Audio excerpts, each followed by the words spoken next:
and manage with situations no matter how they come. You recall at the last, when we were here in the studio to analyze the presidential election and then the House of Assembly elections in other states of the Federation, other than, I mean, in EDO and other states of the Federation. That was the time that it coincided with the redesign of the Naira. Yeah. Despite that, Nigerians trooped out. In their number. In fact, it was as though that inspired them more, motivated them to more to come out. And then they came out to vote. Even if it was difficult for us to wonder how INEC officials were paid, because at the time there was this discussion or argument between INEC and those that they had been deployed to go and monitor, conduct the exercise, that they had not been paid, and then they said they were giving cash and the rest of them. So I want to believe that with what we are doing and with the kind of persons that we are as a nation, Nigerians have this resilience. They are able to weather the storm. They are able to cope and then adapt with any situation.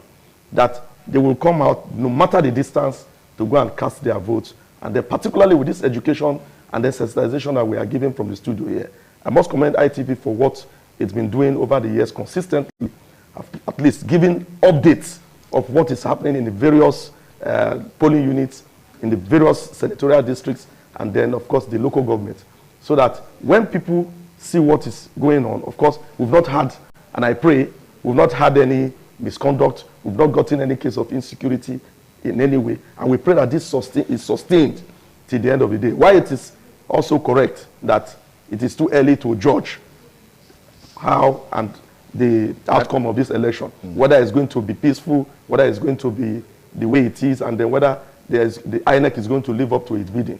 But it is expected that with the funds, the finances, and then the mobilization and the sensitization that has been given and accorded to this exercise, that we will get it right this time around. Because I know that Edo State is in the in the watch. The international community is watching, everybody is watching, and then, like I said at the beginning of this session, that INEC is on trial in this election. Okay, so we'll continue to update you as we make progress in the coverage of Edo 2024 governorship election here from Edo Decides live studio of independent television. We've seen some of the live feeds.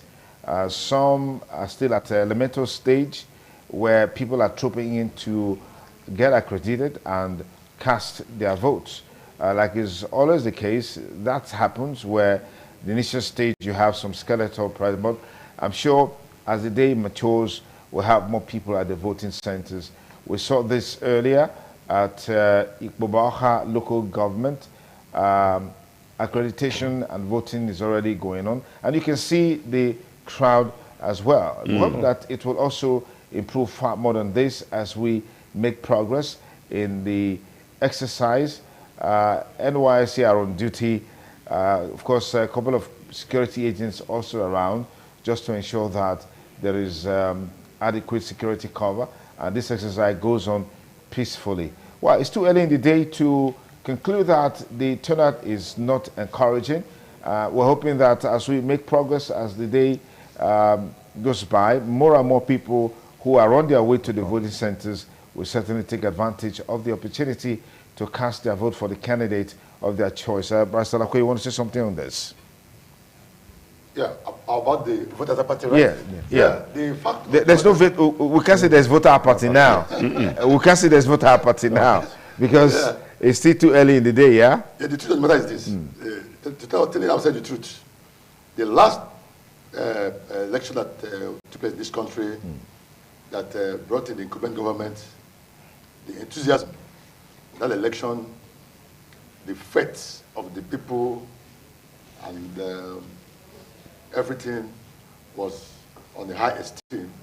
Like my little friend said earlier, that sometimes when people come and vote, and the outcome is not what they expect, when you go for another election, they don't feel very comfortable coming out. Though for today's election, we might say that it is too early to conclude whether there's apathy or no voters apathy, but to let us always assure ourselves that when election is held, let the people get the expected results. It's a situation whereby after people have spent their time both in the rain and in the sun and cast their vote, somebody will sit down at the comfort of his bedroom and write another result and come and announce. When you ask the person to come next time and vote, they will tell you the one they voted last time, but they don't get the result. So I think INEC should step up, and most times it's not the INEC's problem. Most times it's the problem of the people in charge who feel that the person that wants to INEC is supposed to be in charge. Yes, INEC is supposed to be in charge. If INEC is not in charge, who else is in charge? Or who else is supposed to be in charge? Well, this is Nigeria. The people that are in charge are very many. Very, very many. So they want to impose a candidate on you. There's nothing you can do about it. And they will ask you to go to court if you feel differently about it. Not satisfied. No, we don't want to hear that in this election. The will of the people must prevail. The will of the people must prevail. But I also feel, to add to what he's saying, I also feel that the reason why, irrespective of the environmental hazards in terms of talks being funny. We also have live feeds from Ugbekun. I think we saw this before. Bobaha was 7 years. Well, now we can identify it properly. Yes, we can identify it properly. Yes. All right, please go ahead. Why voters must always come out? The reason is obvious. It's not that they really just love to go to voting center. They believe that it's like you have done everything possible to survive. You cannot survive. You leave everything to God to take control. So in this case, it's like, hey, I cannot fight this government. There's nothing I can do to influence governors. So the best thing to do is to go out there and see that those that are causing problem for us, let's see what we can do to vote them out of office. You know, so they will go there, exercise their franchise, believing that the Almighty God that we all serve will eventually see them through if the right person is voted into power. That is why, irrespective of the fact that fear is very expensive, 1,250, depending on where you are buying. You know, people are still coming because they are tired, they are frustrated. You know, so they want to do everything possible to see if their vote will count. And that is why, irrespective of what's going to happen, they still try to come up. For now, this is not the time to know if hoodlums are going to carry out the operation. It's during counting. During counting. So I think, like we have agreed in this panel, I think if INEC is serious, they know from previous experiences that it's during counting, hoodlums, ballot snatchers, box snatchers will come and carry out the operation. So why can't they mobilize security personnel? So they should be proactive. Exactly, they should be proactive and say, hey, during counting, please help us to make sure that these hoodlums do not come to Ajah. So if they are not doing that, the simple analysis is clear. It means there's some compromise somewhere and somehow. You know, so all these stories of hoodlums will come and jack this. Look, even when police, according to the electoral the laws or so-called reform, police are not supposed to carry weapons within the premises of voting. But there are police close to the voting centers, armed. That's how INEC operates. There are police at the vote, put various police armed, but they are not in the main point of activities. Okay. But police are surrounding the place. So if they are armed, why can't they carry out their job? So I think, you know, the reform should be total. The electoral reform should be total, so that hoodlums, police will not have opportunity to be compromised. And so when this happens, I think we shall make progress. But for now, what I discover is going on, people are so relaxed, you know, it's like a ritual. Another exercise, okay, INEC will say, we need so much budget to carry out this operation. Police will say their own, other security agents will say their own. Everybody will go to the Jamboree polling units and stations. You know, at the end of the day, what happens? We expect that the judiciary, I'm very happy that these learned gentlemen, they are just saying the truth. All right, Prof, let me pause you there, Prof. We've got Roslyn Eworame, one of our reporters also on the field covering this election. Roslyn, good to have you join us. Please talk to me. Where exactly are you joining us from? What's the situation there? The voting materials at the centers? Okay, we just lost that connection with Roslyn. We hope you'll be able to reconnect and then, of course, get this conversation on course. Okay, it's still Edo Decides live studio. We'll take a break now. We'll be back with you with more on Edo Decides 2024. Please stay with us.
Nigeria, my country. I hear thee. Despite the ups and downs, I still love you because there is no place like home. I celebrate you as you turn 64 on October 1st, 2024. Without any iota of doubt, you shall be great again. People, what are you waiting for? All will rise.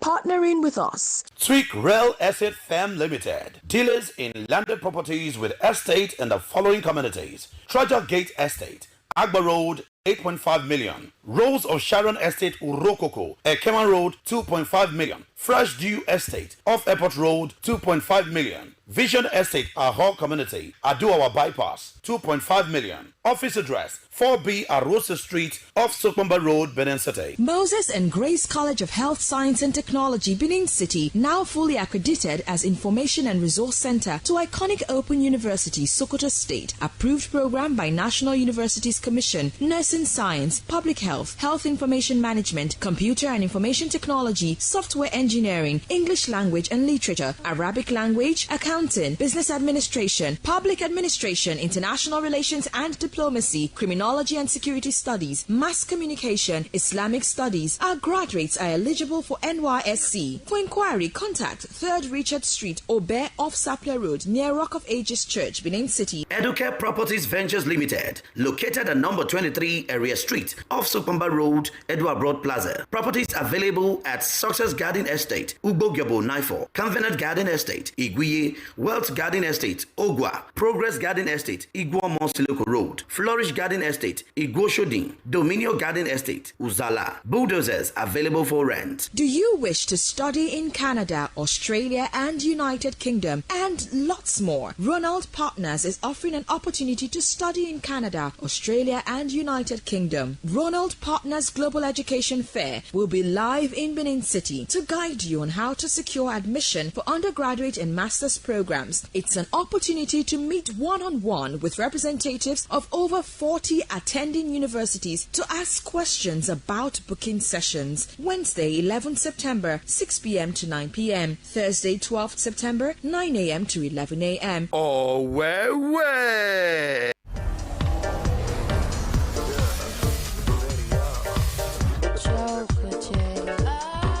I stay glued all day, listening to the independent radio. That's the Heartbeat station. No need to mention. Brand new from the package to the finest news. Information, education, entertainment, satisfaction. Radio 92.3 FM. Independent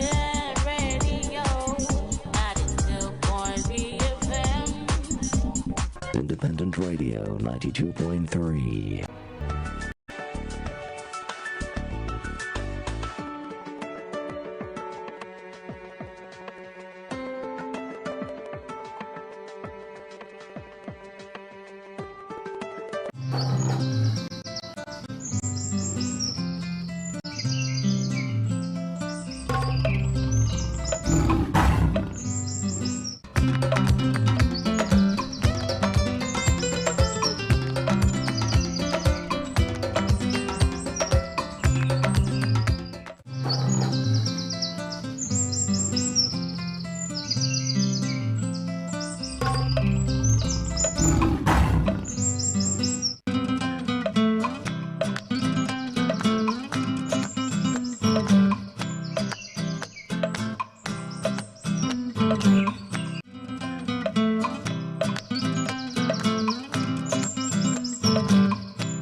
Join us is Edo Decides, and I'm Philip Omog-Yukbong. We're going to be looking at how the actualities are taking place in the various local governments of the state, and of course looking at the 192 wards and looking at over 5,400 polling units and how election is taking place. Don't forget, we have our correspondents at the various places, and we're going to be getting live feeds, and as we get the actualities, we're going to be bringing it your way. But discussing why we get the actualities from our correspondents with us in the studio, I have with me public affairs analyst Kunle Mamudu. Thanks for joining me, Kunle. Thank you very much. Good morning. And next to Kunle Mamudu is Dr. Patrick Awo Osagie.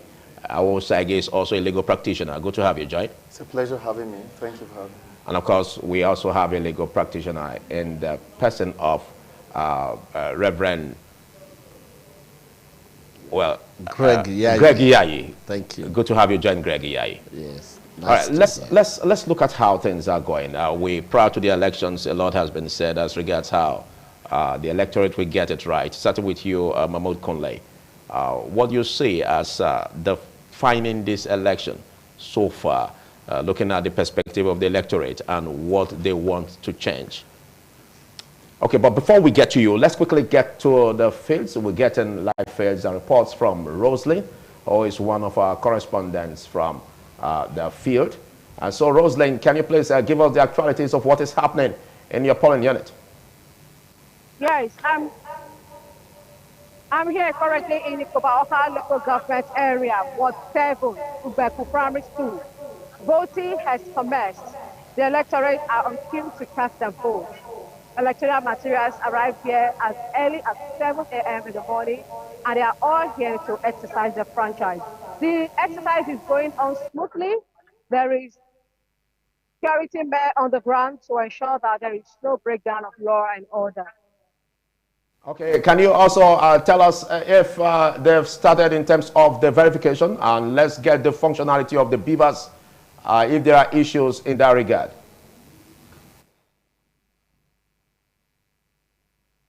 Roslyn, can you hear me, please? I said, give us the actualities about the beavers. If there are issues in terms of verification and authentication of voters on the ground. Okay, so far monitored here at the primary school. The beavers are working smoothly. There is no hiccup recorded so far. It has been fine, and the electorate are happy to start their franchise. As usual, it's verification and casting of votes at the same time, going on simultaneously. There is no breakdown of beavers. The beavers are all working fine here at the Primary School, Ward 7 in Ikoba Oka local government area. Okay, can you also talk about the party agents? What is their comportment so far? Oh, yeah, the party agents in our political parties are on the ground, monitoring the exercise as well. They are all comported themselves. They are not in any way aggrieved yet, but they are all peaceful, monitoring the exercise. Okay, we also have the need to capture the PWDs, those who are disabled.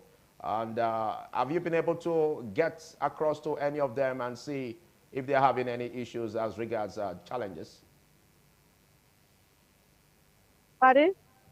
We're looking at the voters as captured, even across those who are seen as personally disabled. Have you been able to also get actualities from the field?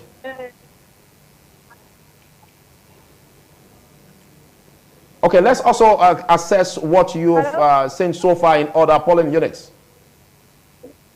Okay, well, moving here then to other ward in our local government, but here at Ward 7, it's been peaceful so far, and the electorate all come at a mass to cast their votes.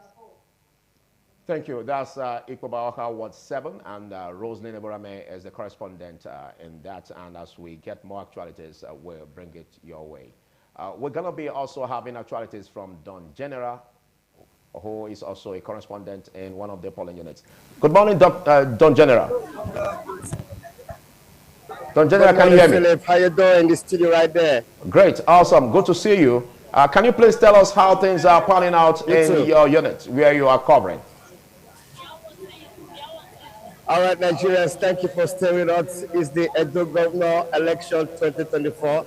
I'm right here at Ikobaoka local government, precisely Ward 5, where you have up to 70 units right here, but I'm in a compound where you have up to 1 to 20 units. Everything is going on smoothly. The security agencies are here, the observers are here, and of course the voters are already here trying to exercise their civic responsibility.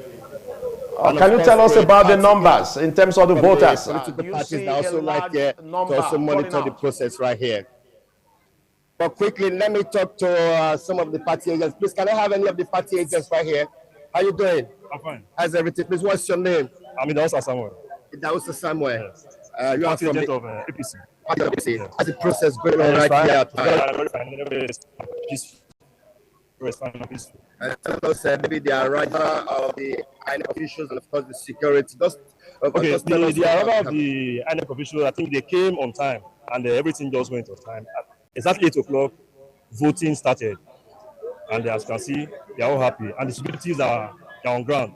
Everything is fine. Thank you. Yeah. Where is the PDP? Are you here? How you doing? You look so exciting this morning. How is the process going on right here at Ward 5? It's very fine, it's fine, it's fine. There's no issue. The election is just going on smoothly. Smoothly? Yeah. So security, the beavers and everything is working. Can I have any other political party right here? Auntie, how are you? Excuse me. How you doing? Good. I know you've been working. How is the process going on right here? You are representing the Labour Party. Yeah. It's been okay. The only thing I don't like is that one that they will vote and make sure they show to the other agents. That's the only thing. What kind of information are you talking about? As far I will vote and show the whatever ballot paper so that they will notice the party I voted for. Did you complain what you are monitoring to the security agency? They said they don't want it to stain the other side. Well, all right, but as you can see, there's also a security officer right here that is monitoring the process right here. And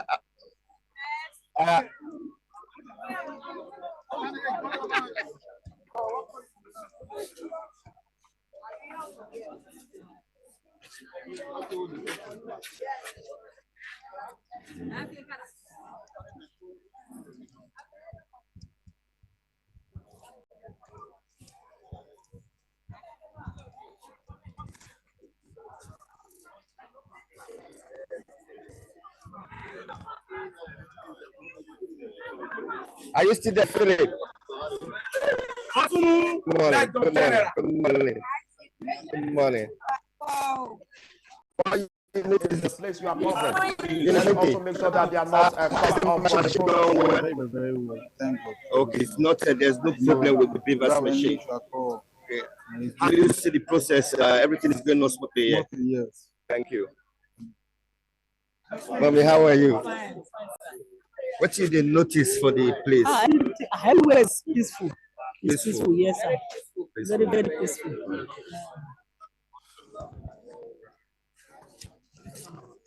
Is there any party agent, please? Where's your tag? From the APC. How you doing? What's the process? How is everything going on right here? The process is fine. There's no problem. The machines, everything security. Everything are in order. All right, thank you. Don General, can you hear me?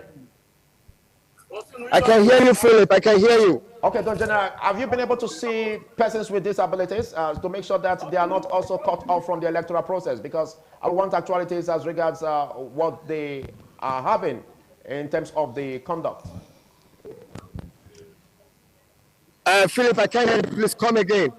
I said, have you been able to identify persons with disabilities because they are part of the voters? Okay. I've not been able to see anyone, but if I get anyone, I'll put them live to you. But I have some little children right here. What are you doing here? You came, you bring her come. I bring the papa come. The papa know the see. Exactly. Okay. Thank you. My brother, how you doing? How is the process here? This is what 5. Yes. What did you notice? What did you notice? Everywhere is peaceful. So the election is going on well. What about the security apparatus right here? Security is in place. No problem in this unit in terms of the beavers. No, there's no problem. Everything is going on well. All right. Thank you. Okay, Don General, can you talk to me? Don General. All right. Okay, good to know. You give us a very, very beautiful perspective about the calmness in that area you're covering. And we just want to believe that in other units that you also cover, you also have same, calmness and situational report. God willing. Okay, so let's also quickly, before you go, let's look at the aspect of the security personnel. Are you seeing them as being orderly placed? Yes, actually, some of the voting centers, the military people slept in the compound. So a lot of people came here to meet that their security is already in the compound. But as you can see, the Nigerian police officers are right here. The NCDC is right here. And of course, other people, they are just trying to monitor. You can see some police officers who's also right here monitoring the events right here. Don General, we'll be coming back to you as we see developments from your end. Let me quickly talk to. Thank you, Don General. We'll bring you more on live feeds from Don General. But let's quickly go to Williams Yama, who is also covering some part of the EDO North. Hello, Williams. Good morning, Williams. Good to see you. Can you hear me? Well, Williams is covering some part of the EDO North, and we will be getting more in terms of what is going on in those places is covering. As we get actualities, we'll be bringing you there. But so far from what we've seen, Kunle, we've seen much conduct from the electorate and, of course, even the INEC officials, as we heard from our correspondents saying that they came quite early and voting verification and all that has started in earnest. What is your assessment so far from what we've seen? Well, from the optics we have seen, it's obvious that there are going to be great improvements from on what we have been observing, what we've been passing through, because I am particularly happy about the insistence by persons we didn't think would bother on voting. We saw some 2 children who brought their blind father to vote. Mama, you vote. I want to vote here. Yeah. I say, Mama, you don't vote. How the vote go? I only vote. Everybody call you. Radi binguma. Magigi. Ele. Ogendo kalama. Ogenda tufama. Nare me. Otwabo mama mangwini. Ele. APC. Let me Mama, ask her what would she like to see, the next governor do. Just. Okay, Mukeni, the governor, no give a low, Moki Rice. Honora ise ike no you abe ulega ye bakpa onokpa gbeti wori no the governor no relowo ike no nora ise nagbe akeyo ti loge gbe no nokpa ti ori ni governor no relowo no yo na ri ma mi eche Mama why me la re na ya ni gwere do state ni ya vote why me la re na la ha egbera ngo ya kpora vote o adi oneche olemi ma egbe mamdi alunya oge na dwa me ki ba ke mo egbe ngume abima onara boti nana oge na du balo le aguna de me emaji oli analo dwa kolo ogbo analo dwa kolo ogbo oge no kala ma oge no ra ge oyo no gbe abada mo se mo le oke agbe na ri oko le egbe oge na do lu yo gbe okay mo mama gbe mo mu no me I'm working on it. Okay, keep pushing you. You want to say she says she's, not really seeing Adams Aliu Oshomole, and we really would have needed an interpretation of what she said in that, but all shows that the unit over there is calm in Ward 10, and we're going to be getting more feeds from Williams Yama that's covering 1 to 17 units in that area and how things are panning out. But let's look at the seriousness of the voters. Like we're talking about. Okay. What's your mood? Okay, quickly, I'll come back to you, but it's all about getting live feeds, and we will be joining Aigboje, a warrior. Let's get to know what the actualities are like from his end. Good morning, Aigboje. Yeah, very serious issue. Okay, good morning, Aigboje. Can you hear me? Sir? Can you hear me, Aigboje? Can you please tell us where you are covering and give us the situation report? There's a very serious issue here that we need to quickly address. Otherwise, the election here will lead to midnight. Where are you covering? Can you tell us where you're covering now? Can you hear me, Aigboje?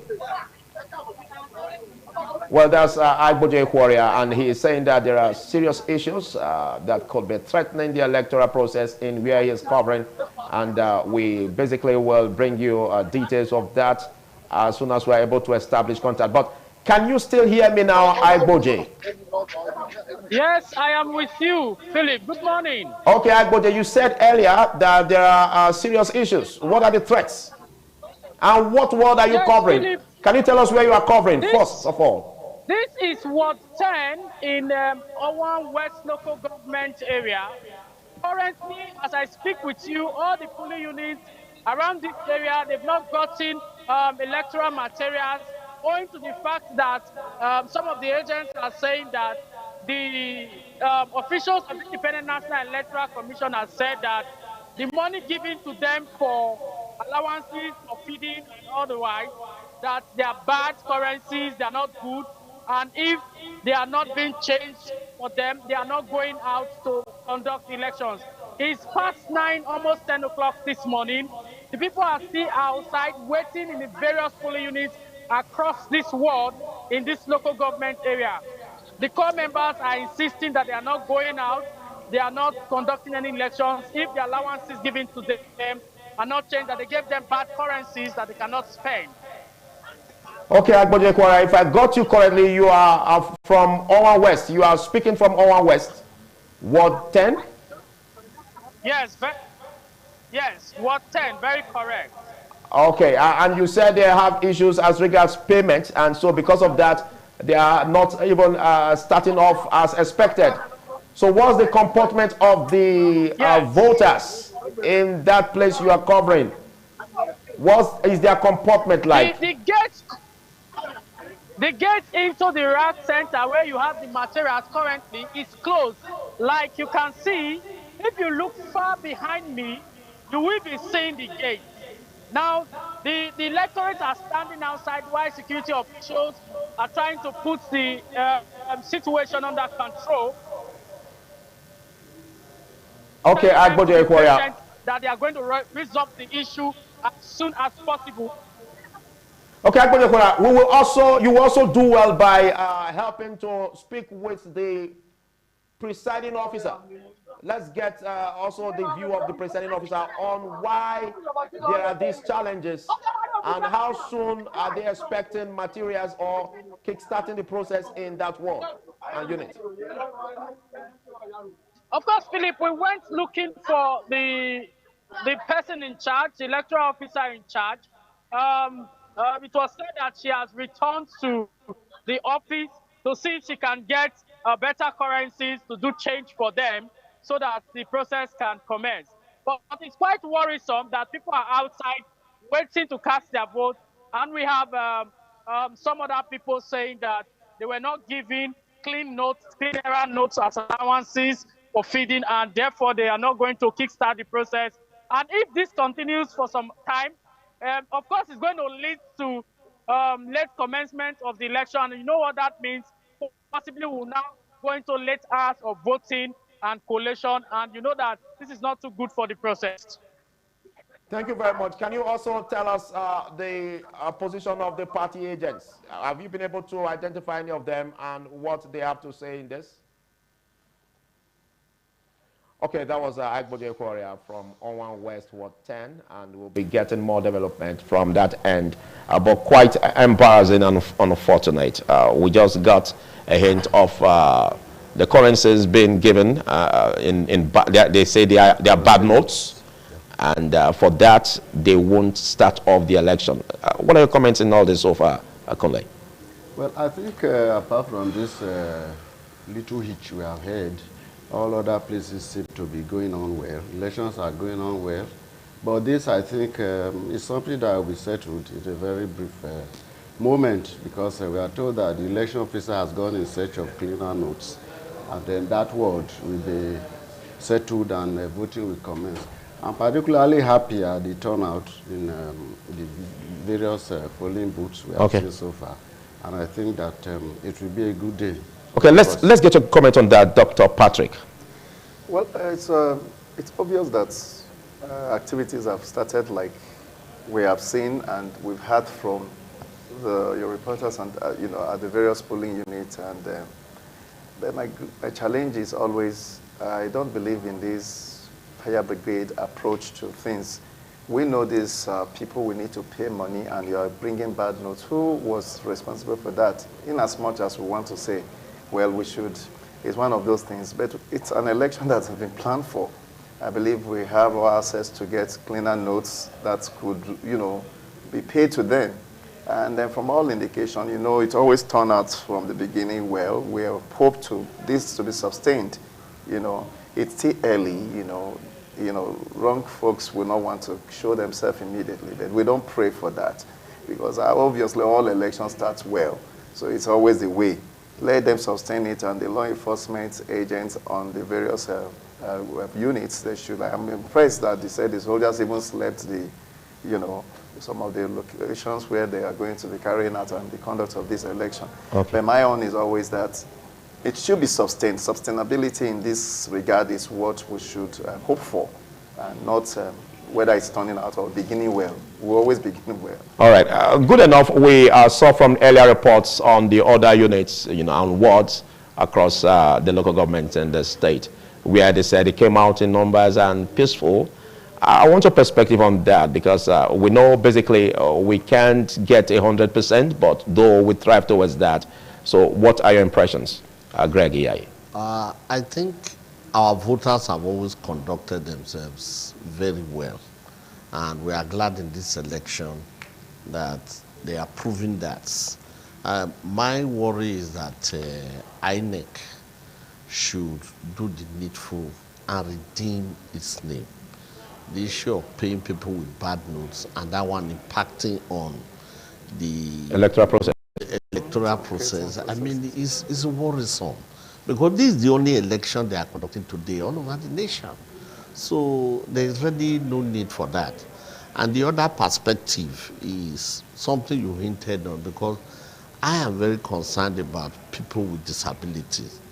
And the Electoral Act provides for preferences when they come, that they should be given preference and they should be led to the front, and they should be made to vote as quickly as possible. Please, we appeal to everyone. If anybody with disability appears at any of the polling stations, please kindly make sure. Okay, I'll come back.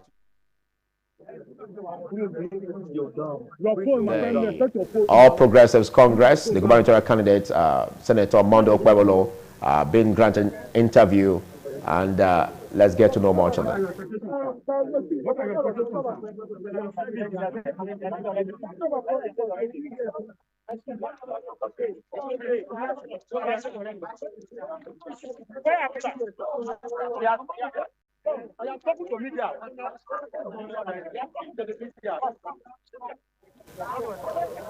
Well, that was Senator Mondo Kwebolo, the gubernatorial candidate, and we just hope that everything will be going smoothly.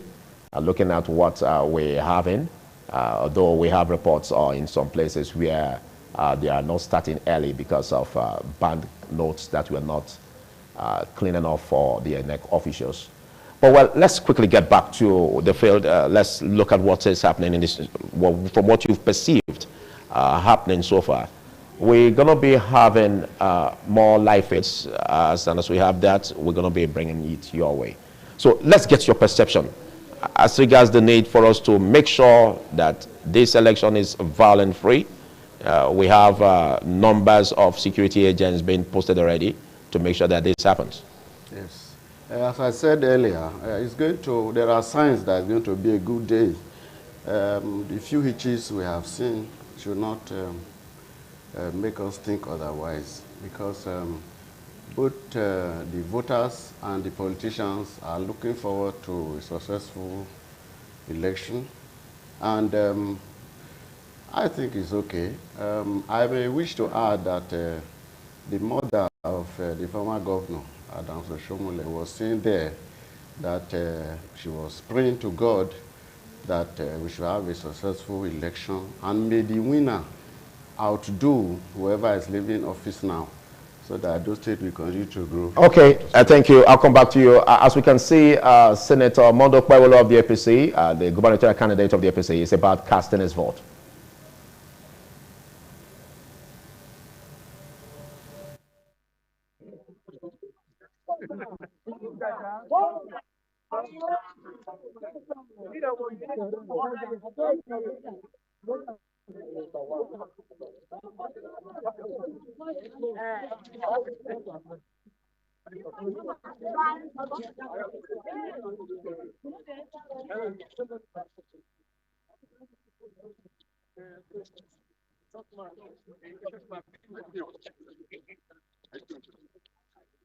That's Asan Central Local Government Area and Ward 2 at Uromi.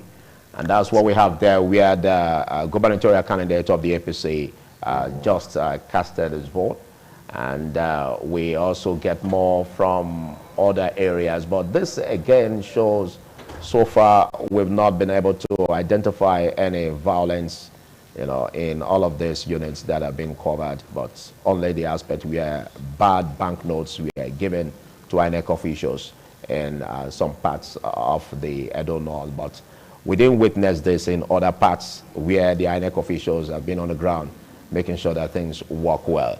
But let's get your thoughts on this, Dr. Patrick Awosaige. We need to get it right in terms of our electoral process. And some have said in this election, expectations are high. Absolutely. What do you see as your expectations from INEC, the electoral umpire? Well, like the umpire should, the INEC should be able to prove everybody wrong, or people that feel they shouldn't be trusted in regards to the conduct of elections. You know, there are a lot of stake in it now.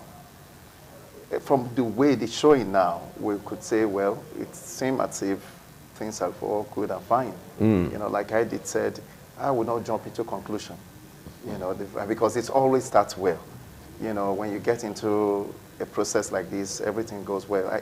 The sustainability is my major concern. Okay. I absolutely believe that they have the capacity to do it. The beavers are working, and that's impressive. as compared to what it was ab initio in previous elections that have been held. So now that it's like this, they should show to the world that they are ready to do the right thing, and if that is done, every indigent will be happy, and whoever wins at the end of the day, we all know that, yes, this is the person, not having some back and forth over certain things that happened because INEC did not keep to terms. You know, that's why I'm particularly concerned about the monetary issue of bad notes. It should be prepared for. I believe everything, this is a planned election. We planned for it. The dates have been fixed long ago. So all of these things, so logistics, whatsoever, payment or whoever to be paid, all that should have been put in place before now.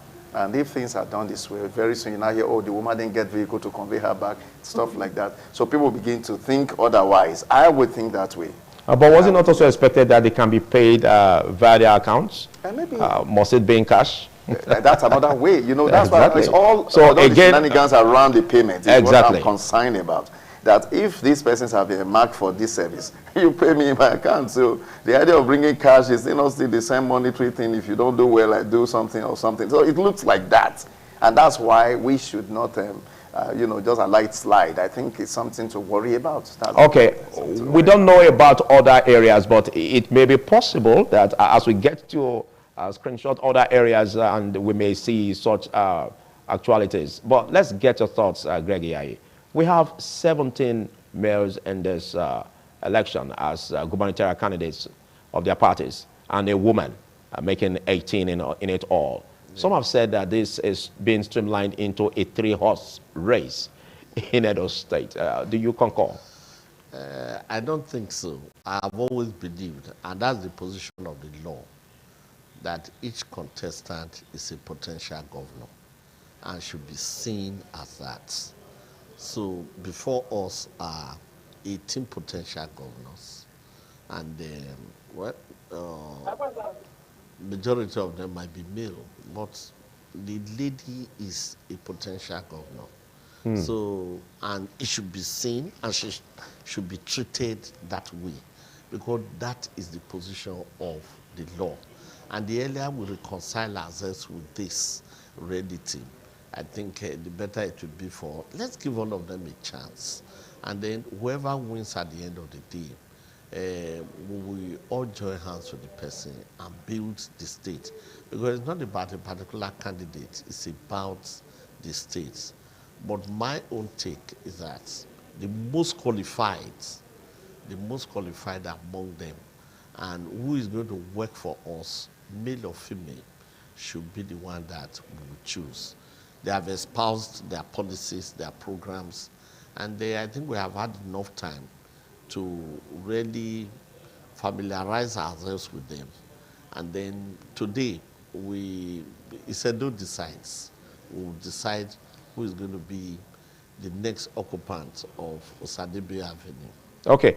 A lot has been said in the direction of ensuring that politicians play to the rules, play according to the rules, and make sure that there is no violence in any way. We understand even what transpired, you know, prior to the elections and the development that came up that seemed to give an impression that there may be violence. But let's look at the numbers we have in terms of the policemen. Okay, quickly, I'll be coming back to you, Kunle Mahmood. Let's quickly go to Donald. Let's get to know what you are having. Good morning, Donald. Is it McDonald? McDonald, good morning. Yeah, McDonald, good morning. Morning, how you doing? Okay, fine. Great. Morning. And let's get to know what is the situation in where you're covering. In Esako Central, Ward 1, 2, 3, and 4. That is Ward 5, Unit 1, 2, 3, 4. That is Irako. Ularu Primary School is the venue. The voting is ongoing. The turnout is impressive. There is peace. All are going. Every electorate is going about his or her business amicably. So with what I'm seeing here, all is well. Okay, but have they accreditation started, is being done by certain persons, as you can see. Have they started verification? Have they started in earnest? Yes, the process is already started verification of voters? Everything, yes. Let me pick out one that is on. There's accreditation here, which is on the screen. You have the voters on the queue. The party agents are here and well as a police. Civil defense on guide. Are you okay? Okay, no, I'm not okay. you are covering other units. What we are having here, yes, are you also having reports that is the same way in other units you are covering? I can't respond to that because I haven't gotten there. This is the first place I had to stop by. You know, it's been timely. I'll be here for about an hour, try to get connected. But thank God we have done it. So what is here, as you can see on the stream, are quite in order. The voters are on. Okay, McDonald, can you please interview someone there? Let's get to know how he or she feels about the exercise. Okay, bros, morning sir. Please, you are on to ITV Live. How are you seeing this process? At least you are out again for governorship election. Okay. The election is going smoothly. We are enjoying it. This arena will be nice to do by the grace of God. So however, once the result is declared here, you will not have any reason to say it was ring or other. It's a mark for it. Okay. One person, then they stay up, the other one will go down to be. Good. The other one they say going to be. We accept who won to be victorious. Yes, we accept defeat. Bros, what of your own view about this process? Oh, the process is very peaceful and open. All right.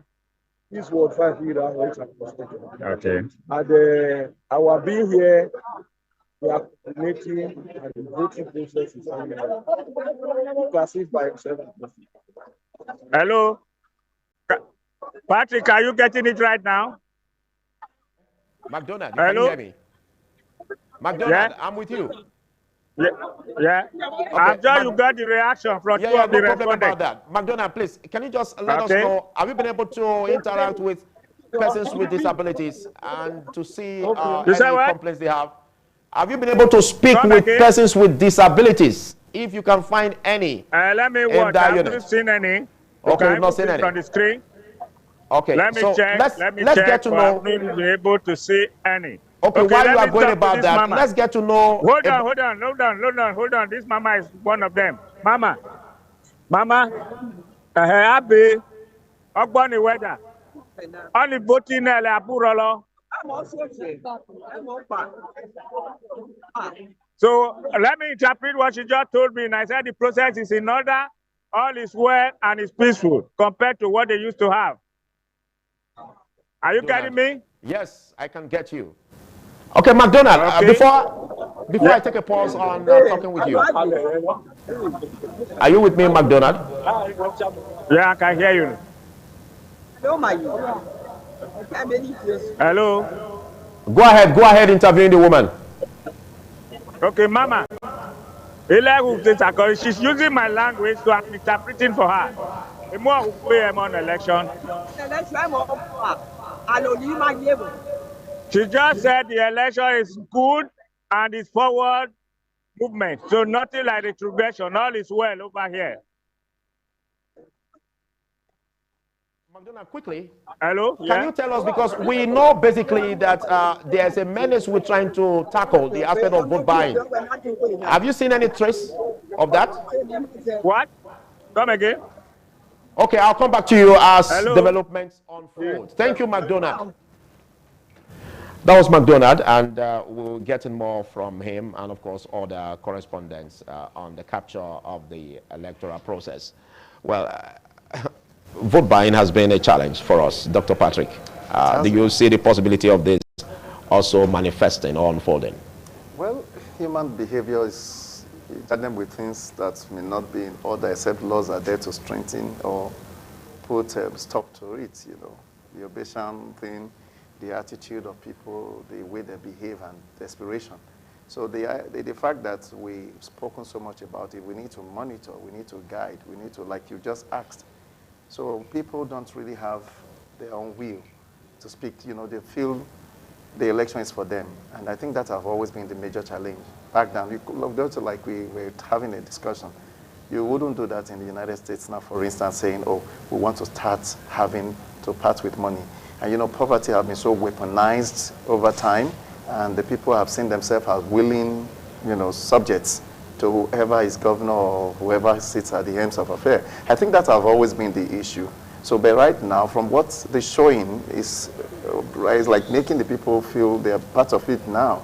You know, for what that elderly mother had said, that, see, this is not what we've had before, in interpreting what she said from your man over there, that prior to now, it was not like this. She was so confident. You could see her demeanor, her comportment is indicative that she wasn't she was speaking for herself, not being asked to speak, you know, because you have imparted with something. You know, they sat down and she's telling you, we've not had it like this before.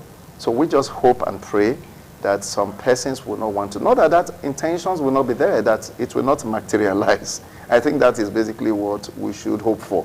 And in looking at it, as for the few locations we've been able to talk to from your folks there, I think it's quite commendable. We must commend the process at this level. Okay. We can change later on, but I hope it's sustained. That have always been my... Okay, let's follow suit what you just said, Greg. Let's look at what the functionality of the beavers. So far, like Dr. Patrick said, but we'll continue to interrogate as it unfolds. Yes. But so far, what do you... Very well that they are... This your phone, please. It's loud. Bring your mic down. Let's get it. Okay. Okay,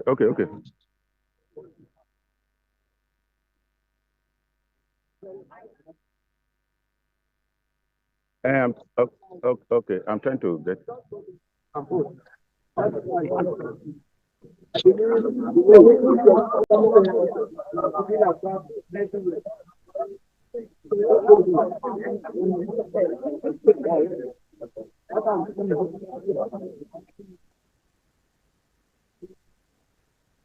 Have you gotten any feedback from other polling in other areas in Edo State so far, so this morning about their arrangement?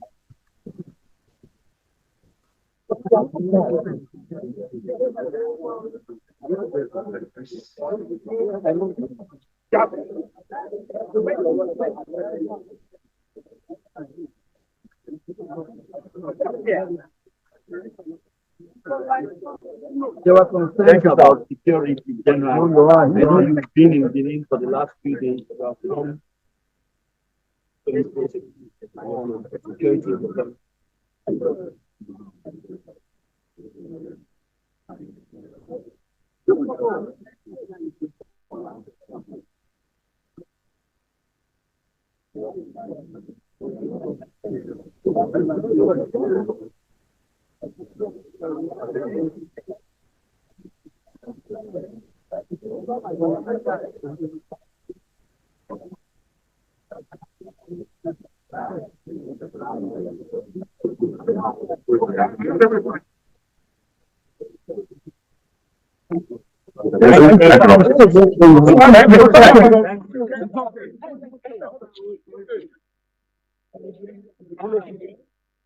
That's Senator Mondo Kwebolo, the gubernatorial candidate of the APC, one who newsmen have been trying to reach, and they said it has not been forthcoming, and there has been so much talk about the need for him to articulate his policies, his manifestos, if being voted into power, what he wants to do. But we can see him talking here. But there's one thing with elections. There's no way you can hide away from newsmen. No. It gets to a point where at the time you are casting your vote, you see a crowd of newsmen around you. I think basically that's what happened. So what's your thought on this? Well, I think Kamala Harris almost tried to do the same thing. But we are seeing that she's realizing that it's not helping her. And we do hope that having espoused his policies and programs, people will be able to decide whether this is the governor we need or someone else. So it's a good day for Edo State. And we do hope that this peaceful atmosphere and the serenity around the voting centers will just continue. And the beavers will work. There will be no hitches, there will be no glitches. Because we learn every day. And like I said, INEC is in the eye of the storm. There's no reason to fail. There's no excuse for any a problem, because I think they've gotten all the needs, and then this is the only election they are conducting in the whole country. And I think the world is also watching, because they may want to use the template of this election, you know, for other elections that are coming, particularly the off-cycle elections. Thank you. Well, let's get your thoughts on this. The interview granted to Senator Mondo Pueblo, the candidate of the APC. You know, for quite some time now, he has not been forthcoming. So, but he couldn't find anywhere to hide. Yeah, he so couldn't what are your thoughts? Well, he couldn't escape the microphones, as you would say. But we all saw him talking without cease. And that confirms the old saying that you don't empower your enemy. Okay. It was a competition, and they needed to look for what would count against him to get support. Were you able to get exactly what he communicated? Now? No, it's not clear. The audio is not clear. Okay. The audio is not clear. We didn't hear him. But we could see the movement of his lips and people nodding to what he was saying. So there was a dialogue. He was talking, and there was a conversation. There was a conversation. All right. Yes. Well, we can see, it says no INEC officials at a second Ozame of Owasota Road, Unit 28, Ward 5. And that's what we're getting on reports that there's no INEC officials at second Ozame of Owasota Road, Unit 28, Ward 5. We don't know why that is happening. It is quite appalling, quite unfortunate, an embarrassment. As we can have it, it's past 10. And we are not even having a trace of any INEC officials at that direction. I want you to speak to it, Dr. Patrick. You know, like I did said, that's basically the trouble. Like you don't have a process you have planned, prepared for. And at this time, just imagine you're going to office. Even judges sit by 9, you know, or just imagine you're going to your office and this is what you're doing. It doesn't make any sense. I don't think there's any excuse for it. Monies have been released, it has been mobilized. So even if you need a shopper to move around, I think they should have the capacity to do all of this. I don't think we should continue to behave. Okay, quickly, I'll come back to you. We'll quickly be joining Roslyn as we have the deputy candidate, deputy governorship candidate of the PDP, Osei Adionge, casting his vote. Over to you, Roslyn.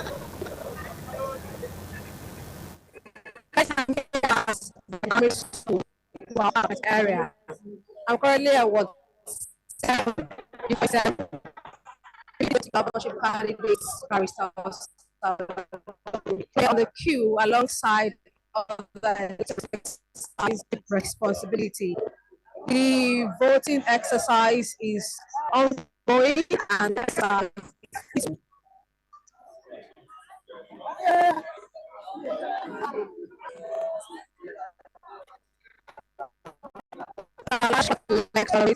who came here early in the morning, as early as 7 or even before 7. Roslyn, can you hear me? We would want you to please interview. Primary school to excite. Hello, Roslyn, can you hear me? Yes, I can hear you. Okay, we will want you to interact with the gubernatorial deputy candidate, candidate of the PDP. Let's get to know how he feels about the exercise.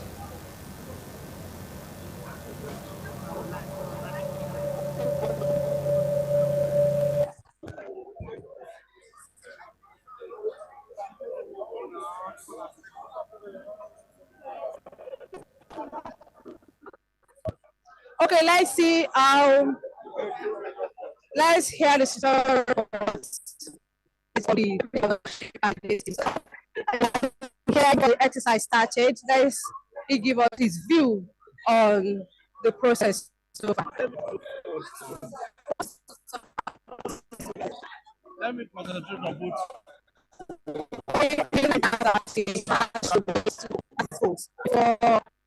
See any interview, but right now he's on the queue to exercise his franchise. Well, he will speak to press after he has voted.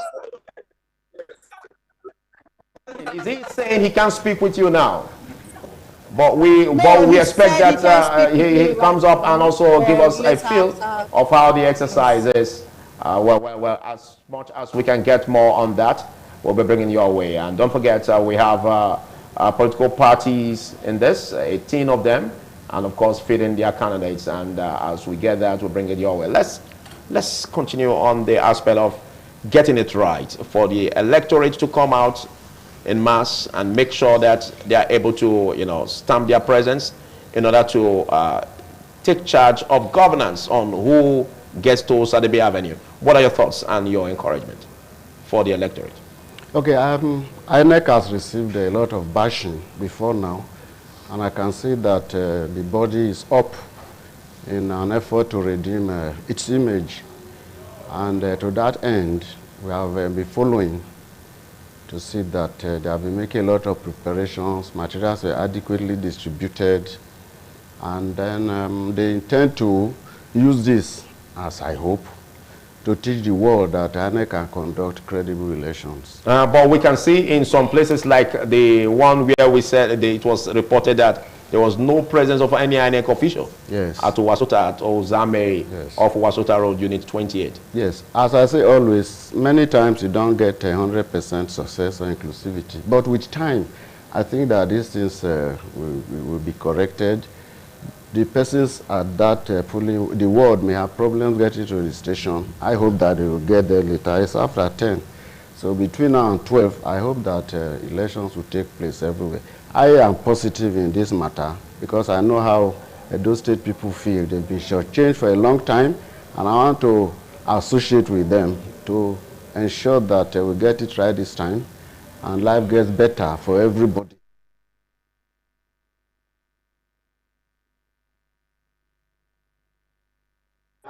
Edo State, Senator Adams Oshomole, and he is about to cast his vote.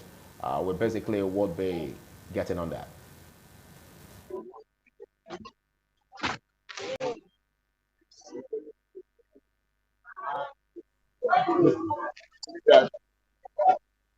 Police are the still happening. So it's very interesting. I'm very happy. And I'm so happy that yeah, so like pictures. And I want to go back to ITV. And do this.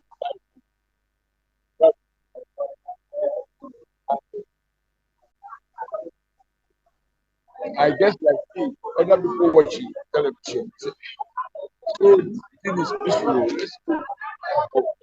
But sometimes those prophet of doom, there will be gunshot, there will be, and then they will say, I know what guys showing peaceful, the real Nigerians, voting together. We're also happy to tell those who are really Nigerians want peace. Nigerians don't want dictatorship, including Nigerian dictatorship. And rural people have a greater share of national budget and state budget. Because this kind of peaceful, I'm not sure what happens.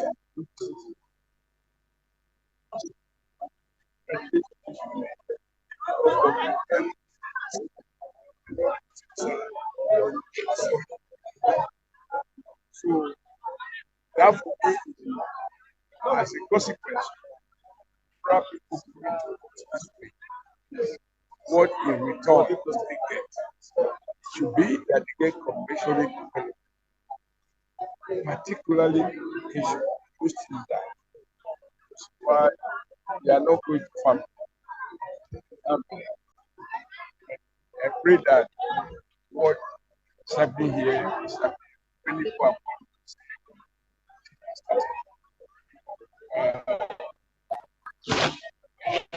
I pray that it goes very well. Very much. Going smoothly where he is now and is about to cast his vote. I can tell you that you don't have a scarcity of words when it comes to the former governor of Edo State, Adams Oshomole, who is now a senator. But let's get to talk to Dr. Patrick Awosage about him, because a lot has been said that in speeches, in rallies, for instance, he has always overshadowed the candidate of the APC. But I'll come back to you. Let's get to the field where we are getting the gubernatorial deputy candidates of the PDP, Osa Odiongie, Esquire, casting his vote.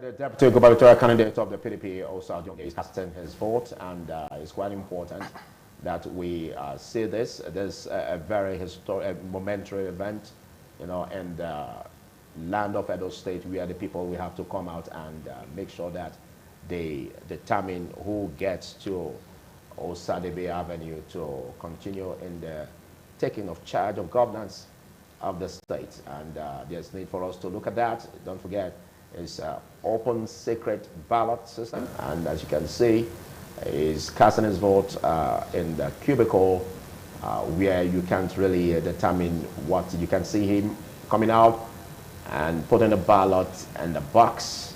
And that shows that he has done his civic duty in that regard. Well, we just hope to see this peaceful conduct in other polling units and wards, most especially as we heard about the second Uzame of Wasuta Road, Unit 28, where we can't even get a trace of INEC officials.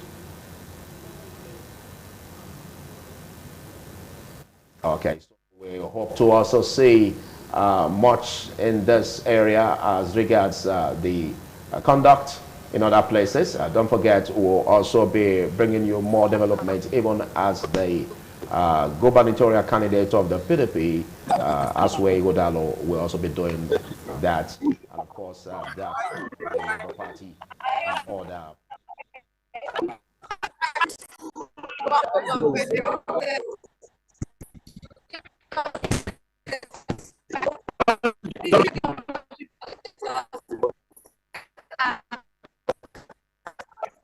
Yes. No more voting.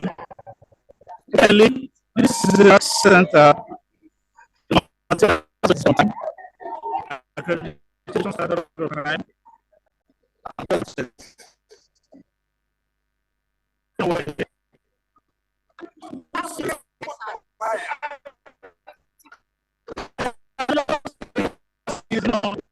yeah.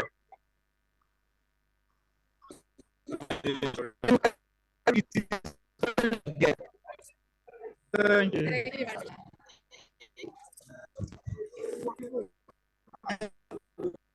In parts of the pictures and audio in that report, but you can see the deputy gubernatorial candidate of the PDP already done that, and even earlier when he was approached to give an interview, he said he was not ready yet, that he wants to cast his vote. So he wants to cast his vote first. So what do you make of that, Dr. Patrick? Well, back to again, you know, he said, I think from what his body language is that, you know, the process is ongoing, and from what he was saying, from his body language, trying to communicate to, even if there are glitches here and there, but what I think he just said, well, it's ongoing. If so that shows that he will have a better information to give after he has cast his vote. Yes. And that's why he had to wait till better information, that exercise has been done. He said just want to before concentrate. He was being interviewed. That's right. You know, you mentioned about the comrade governor, and that was what you were asking about his assertions prior to today and in the course of the election. You were asking. No. I'm talking about the deputy gubernatorial candidate of the PDP. Okay. He just finished casting his vote. Yes. So I want your comments on that. That's what I said. Yes, he has casted his vote, and then we really didn't get clearly, except from the body language. Okay. It's that all was well. Okay. You know, and he smiled at them, and then he left. But that's all I could notice. But if there was something, maybe a frown would have been on his face to evidence that what I'm saying now is not what should have been. So the idea of maybe federal might coming around to do some stuff within the environment, I don't think that was on his face. So we didn't hear him say anything clearly because of the connectivity. But from his body language, it's obvious that he was cool and okay with what was going on. All right. Yes. Let's get your thoughts, Greg Iyayi. A lot has been said about federal might, but do you see that impacting negatively on the sports? Though we've gotten much confirmation from the presidency that they are going to be neutral. But how possible is that? Well, let me first of all comment the current deputy governor. So he stayed on the line. Unlike what we used to see before, when government officials are coming to vote, they just swagger in, they lead them to the front, and then they vote, and then they go away. It was Are you talking about the deputy gubernatorial candidate of the PDP? Deputy gubernatorial candidate of the PDP, who is the current deputy governor.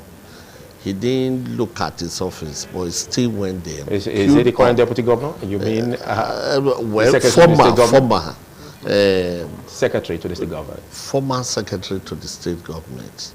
And then he's also the deputy governor, Ogie. Candidate. As a candidate. As a candidate, yes. Except you're already swearing him in. No. Even before the day. No, we are not for now, nobody has been no party has been declared winner yet. You know, the fact that he stayed on the queue, because high government officials, even commissioners, when they come, you know, I want to buttress the point that we are learning. Both the people are learning, INEC is learning, and the politicians also are learning. They will just be led to the front, and then the votes. But what his body language shows that at least he accepts that things are going very well at the moment, like my colleague said. We want that to continue. Then if you are looking at comments that were made about federal might, when people are talking of federal might, I don't know what they are talking about. We are also the federal government. Who is the government? Is it the person sitting in Aso Rock? I don't think so. And when it comes to the election in Edo states, is Tinubu going to vote? He's not going to vote today. Constitutionally, he cannot vote. I know that certain agencies are under his command, but I don't think they can be deployed to this place to come and do some ill. Even if anybody has that intention, is when the Edo people permit it. So our destiny is in our hands. Today is the day, and we decide where we go.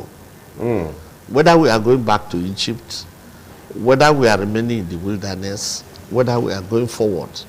But I think we have all agreed that we should go forward, because there is no one who has not felt the impact. Thank God, both PDP, APC have been in power. It's only some of the other parties. So Edo people know what to do. And like I've said before, we are very free to vote for any of the candidates of our choice. The ones we know, the one we know will lead us to the promised lands. Okay, let's look at the dynamics of the national government prior to the election and the impressions that there's going to be a federal might, and compared to what you can see and, of course, what you expect. When we talk of the federal might, we're talking of the agencies that are involved in the conduct of this election. INEC is one of the components of the federal might.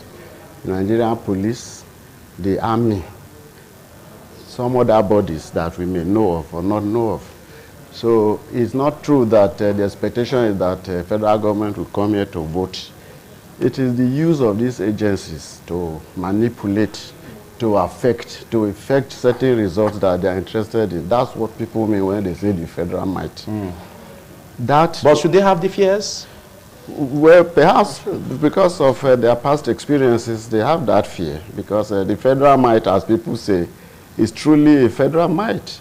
And it can be used surreptitiously, can be used openly, and then in the end you find that the federal government is supreme. But you made mention of of INEC even being part of the federal might. But of course, yes. INEC actually plays a neutral role. That is the expectation. They are not expected to, be partial. That is the expectation. So can't you excuse them from that list? That's the expectation, but we cannot say that that is what it is. That's the truth. Are you saying there could be precipitations in that regard? There have been, but our prayer today is that there should be fairness, there should be objectivity. There shouldn't be that use of any might that will distort the wishes of the people. But it's not true that certain bodies like INEC and all that have been empowered to do the right thing, and that often they do it. We cannot vouch for that. It's not often that you get the right things done the right way. Yes, so some people's apprehensions are true, they are genuine, because we know what people can do to ensure that they get things done for themselves without considering the general expectations of the people. Yes. Okay, let's get your thoughts too in that regard. Well, federal might have always been used, and it's not just in the talk. It's there, the might of the federal government. The president of the Federal Republic of Nigeria has got so much power. He should be the most powerful president in the entire world, or the way the constitution has put him. But do you see it possibly influencing an electoral umpire? We cannot see. I don't want to jump the gun now. Don't forget umpire, electoral umpire. I agree with you.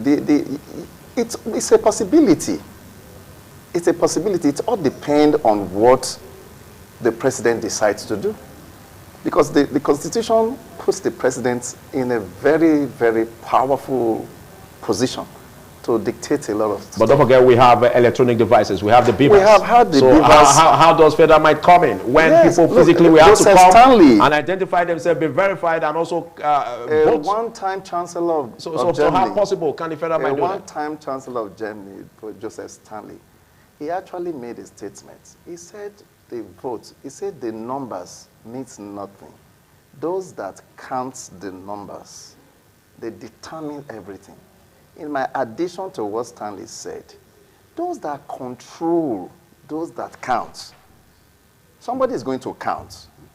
Elections, yes, we're all there at the polling units, booths, wherever you're casting your Don't forget, vote. we have situation rooms also monitoring. They are monitoring, but you don't have the power. So we expect the figures to tally. Well, excuse me. So don't you think that would be that is what we are saying. Okay, look at some polling units have not started now. You see, they are going to be back and forth. So this creation, that's why I was saying I'm not comfortable. Because when you start having the signs of the end times like this, things like this happening that some places have not as open as Basota, what in this world would delay, the officials from coming? I'm just asking, why would they not be there? If you are in one locality, this place is too centralized for you not to have a get here. So what's going on? So at the time you create this situation, you now allow these shenanigans to start operating. So that is the point I'm making. So that's basically what they mean by federal might. Not that they will distort the process of somebody going with his PVC to cast your vote. Exactly. You just cast your vote, but somebody is going to count it, and some papers are going to be mixed up. So you're talking about operational setbacks? Operational setback. And create an operational setback. Exactly. It's a creation. That's what Stanley said. But we are not saying that that's what... I'm not saying that's what is going on. I'm not saying that's what is likely to happen. I'm saying it's a possibility. That's what I'm trying to say. Okay. Because when people begin to brag on federal might, it's not, we had it over everywhere. And again, I've often said that politicians don't even mean, they don't believe in what they are saying. People keep bringing back what he said before and what he didn't say. Even in America, it's like that. They say a lot of things. Even Joseph Stanley said that. So not Joseph Stanley, sorry, what's his name? Winston Churchill. They said the politicians don't believe what they are saying. They are surprised that you are believing them. It's just a talk. It's just like rhetoric. It's just like a game. They are not even convinced. They are not convinced. They are friends. So you think they are fighting. They are not fighting. And you just imagine, these are brothers, they are friends. It's just a game. It's a game. It's a political strategy. You know, using vulgar words like we say, don't use calumny and those. It's part of it. Look at what he's saying to Kamala Harris. Look at what Donald Trump is saying. Look at how we even saw ballot boxes inside church in the days of Bush and all of those things happening. So it's just a game. It's a system that have decayed. Ordinarily, it should not be so. Abraham Lincoln says the government of the people by the people. How? Who are the people? Who controls the mind of the people? You understand? These are some factors you should look at and look at the society today. And they know also, the same Joseph Stanley talked about pulling the feathers off the cheek, and then you can direct it. Say that's how the masses are. So at the time you weaponize poverty, when people don't have means of livelihood, when they are so impoverished, they don't have means of livelihood, and then they are left with no option than to look for the big man, in quote. He's here, I want to go and fight behind him so that when he's leaving, he can slip some money, or he can give me his card or greet me, that he can identify my face, that I was behind the big man. I think that's the problem. So majority of the people don't have their own free will. That is why we are in what we are in. And they don't even know, okay, now you don't even know what questions to ask. You don't even know who to hold accountable. Somebody was saying on our street, I said, who is your ward councillor? Do you know him? He said, no. And you're a graduate.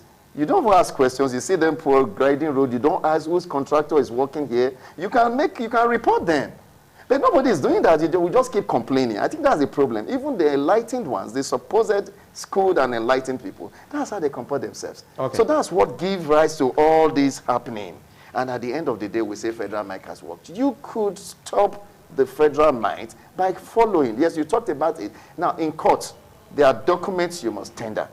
If everything is not working in tandem, then the court can now. But when you fail in providing conspicuous evidence before court, the court cannot perform miracles inside the courtroom. I think that's the problem. Those that are there, they should be able to follow it and see it through. Okay. At some point in time, when you hear that something is happening in Wasota, you are holding phone, something, you know, all those strategies, and those are the kind of shenanigans we are trying to ensure. Okay, but Nigerians and Edolites in particular will want to know, why would there be a situation where there won't be any presence of any INEC official at a place when it's past 10? That's the question. I don't know, Barrister Greg. Could there be anything that we could say logistically can excuse such a moment? There could be hitches and glitches. Or maybe the vehicle conveying the INEC officials might have broken down. For how many hours? Yes, because it's expected that they are there 1 hour before the start of voting, which is by 7 a.m. they should be there. So we have about 3 hours, about from 5 to 8 o'clock, we have more than 4 hours. We just hope that the ad hoc staff or the INEC officials did not fall sick. Because we have had so many things. But I believe that INEC should always have a plan B. Absolutely. A kind of backup plan. If this happens, you know, this is what we are going to do to rescue the situation. That will just take a few minutes normal delay, voting not hours. Can start on time and then go on as expected. But I don't know whether there are plans for that. But they ought to be. They ought to be. And isn't there somebody who is monitoring the electoral officers? That is finding, are you at the polling station? Are you at your beat? Has voting started?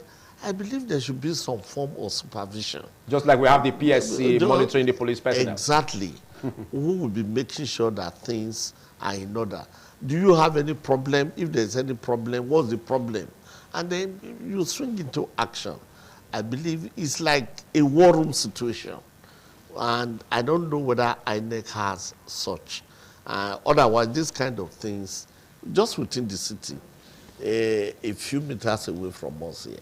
And then we are talking of, at this time, they have not arrived. So these are the kind of things I feel INEC should take care of to redeem its name. Because the perception of the people matters a lot. And that perception, if it's negative, then you don't expect us to repose confidence in you. Because the trust we give to you, we are not dashing you. You have to earn it. You have to earn our trust so that we can cooperate with you, have confidence in you. And then when you have genuine problem, people will be able to understand. And not on a day like this, that is very critical. We are talking of the destiny of a state, millions of people. So INEC should do the needful. Not only here, but anywhere there are problems. I believe some of them are hearing us. And wherever there are problems, please quickly see to those problems as quickly as possible. Then I appeal to the voters. If there are hitches, please be patient, be resilient. Make sure you wait and you exercise your franchise. Make sure that you are not deprived of, because some of these things might actually be plans to wear out the voters. And then when they get discouraged, they go home. And when they go home, well, whether they vote or not is going to impact on the election. So we are asking the voters, please be watchful, be resilient, make sure you wait, exercise your franchise, and make sure that you vote. And if there are community leaders or leaders in that area that can reach out to find out what is happening, and then let them please quickly reach out to them and make sure that they are not deprived of the right to vote. Thank you very much. We just hope that there will be a very cogent excuse given by INEC officials for not being able to show up at Otame or Wasuta end.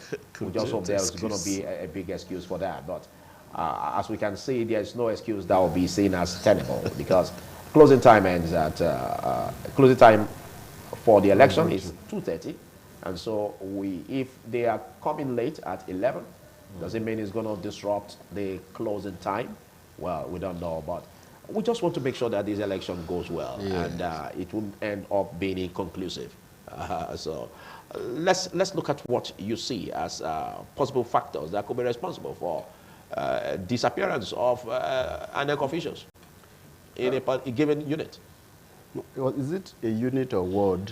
Okay, it's ward 28. Okay, if it's a ward, I think unit 28 of a particular ward. We don't have the number of the ward yet. I was going to say that if it's a ward, there are many units, so it's something that is difficult to believe will happen. It's a unit. That an entire ward is not effective, except there is a collapse, because sometimes, for some reasons, INEC collapses a unit and changes the venue to another place, and then those who are not aware, they come there and feel that no, not personal. They make preparations for this, for whatever reason. There are different reasons, and then you may just go there and find that there's nothing happening there, and you may not have the information.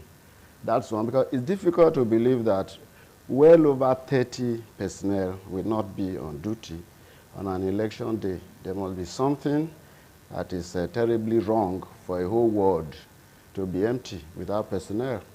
So I hope that my fear is the truth that that place may have been collapsed into another place, not that all of them have opted to be absent from work. Yes. Okay. Yes. Okay. Let's get to know more. We'll be getting more of that as the event unfolds. But well, we look at the need for us to have an electoral process that is devoid of vote buying. It has been a negative trend, and we just hope, so far, we've not seen any feature of it. So far, we've not seen any feature of it. But what do you see going forward? Okay, we now have the gubernatorial candidate of the Labour Party, Olumide Akpata. He has already, I believe he has already finished the exercise of casting his vote. And we'll be bringing you more on that as we can see all that has transpired so far.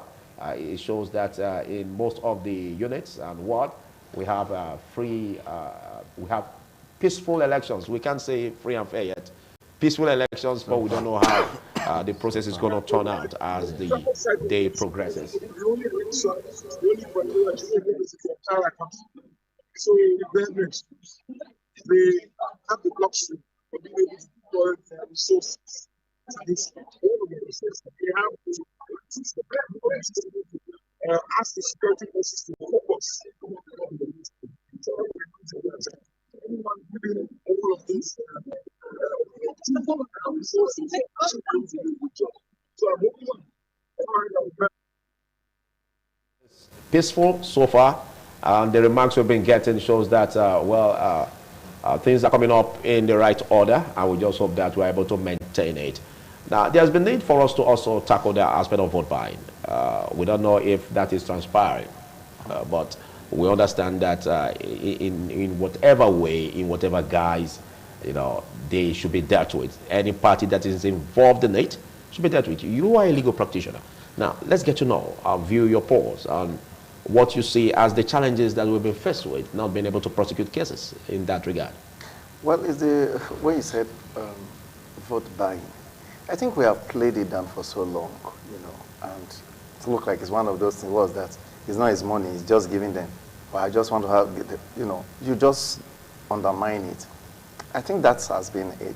If you've made it a fool, I saw scrolling through that the EFCC have deployed men, I hope they match words with action. It's not just to deploy men and at the end of the day they just go and watch around and say hello to create what. So that's not what we're saying. People should be punished for wrongdoing. When somebody is punished for wrong, that's one of the benefits of, of the law.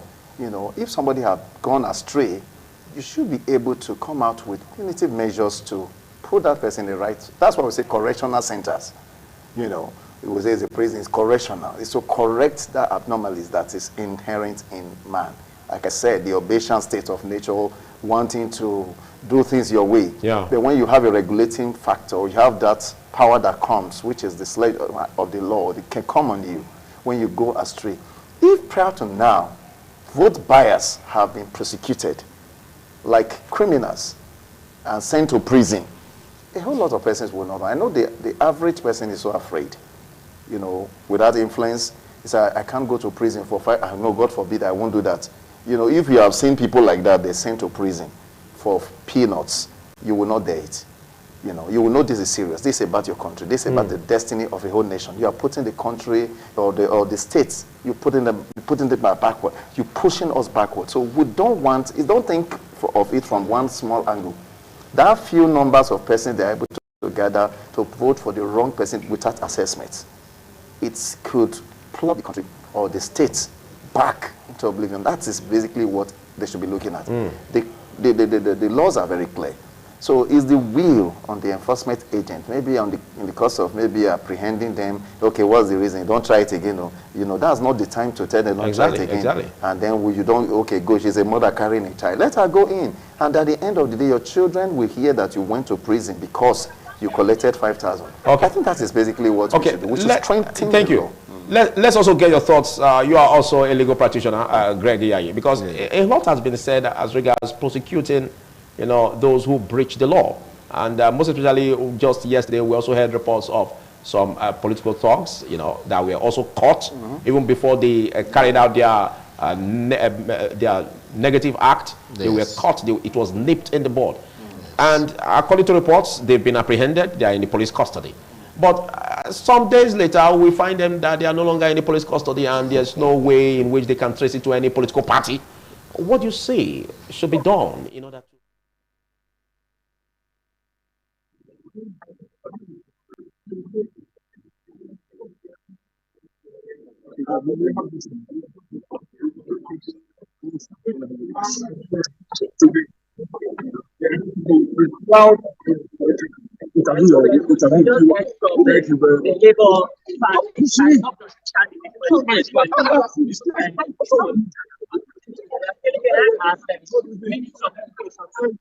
It went very well for me. This makes 1 minute to break. But like I said, I cannot tell that this is the experience of every good book. I want to hear it. This is the experience of every good book. For me, 34 minutes I was out. I hope and pray that this can be the experience of every good book. So consistent. The people, their will. They are allowed to prevail.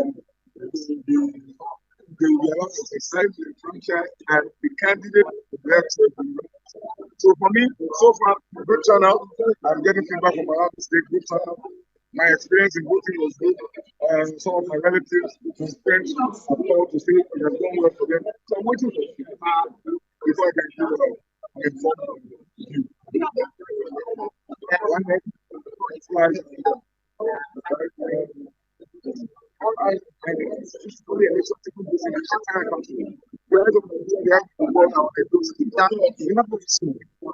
is the opportunity for them to talk about it. Otherwise, this is an opportunity for them to build confidence again in the organization. And I wish them well. Thank you very much.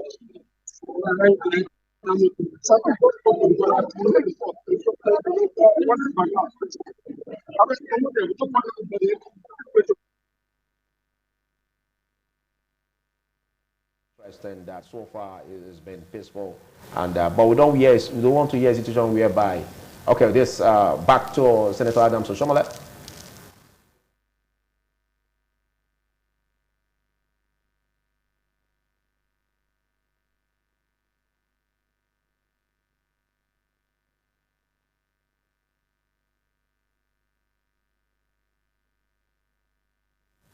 That's Senator Adams Oshomole, former governor of Edo State.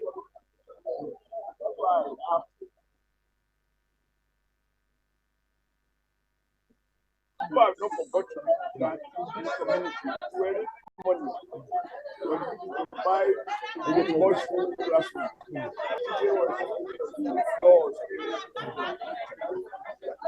many years ago, and they come 8 years ago, they can see this school, and everywhere you go, it's ready.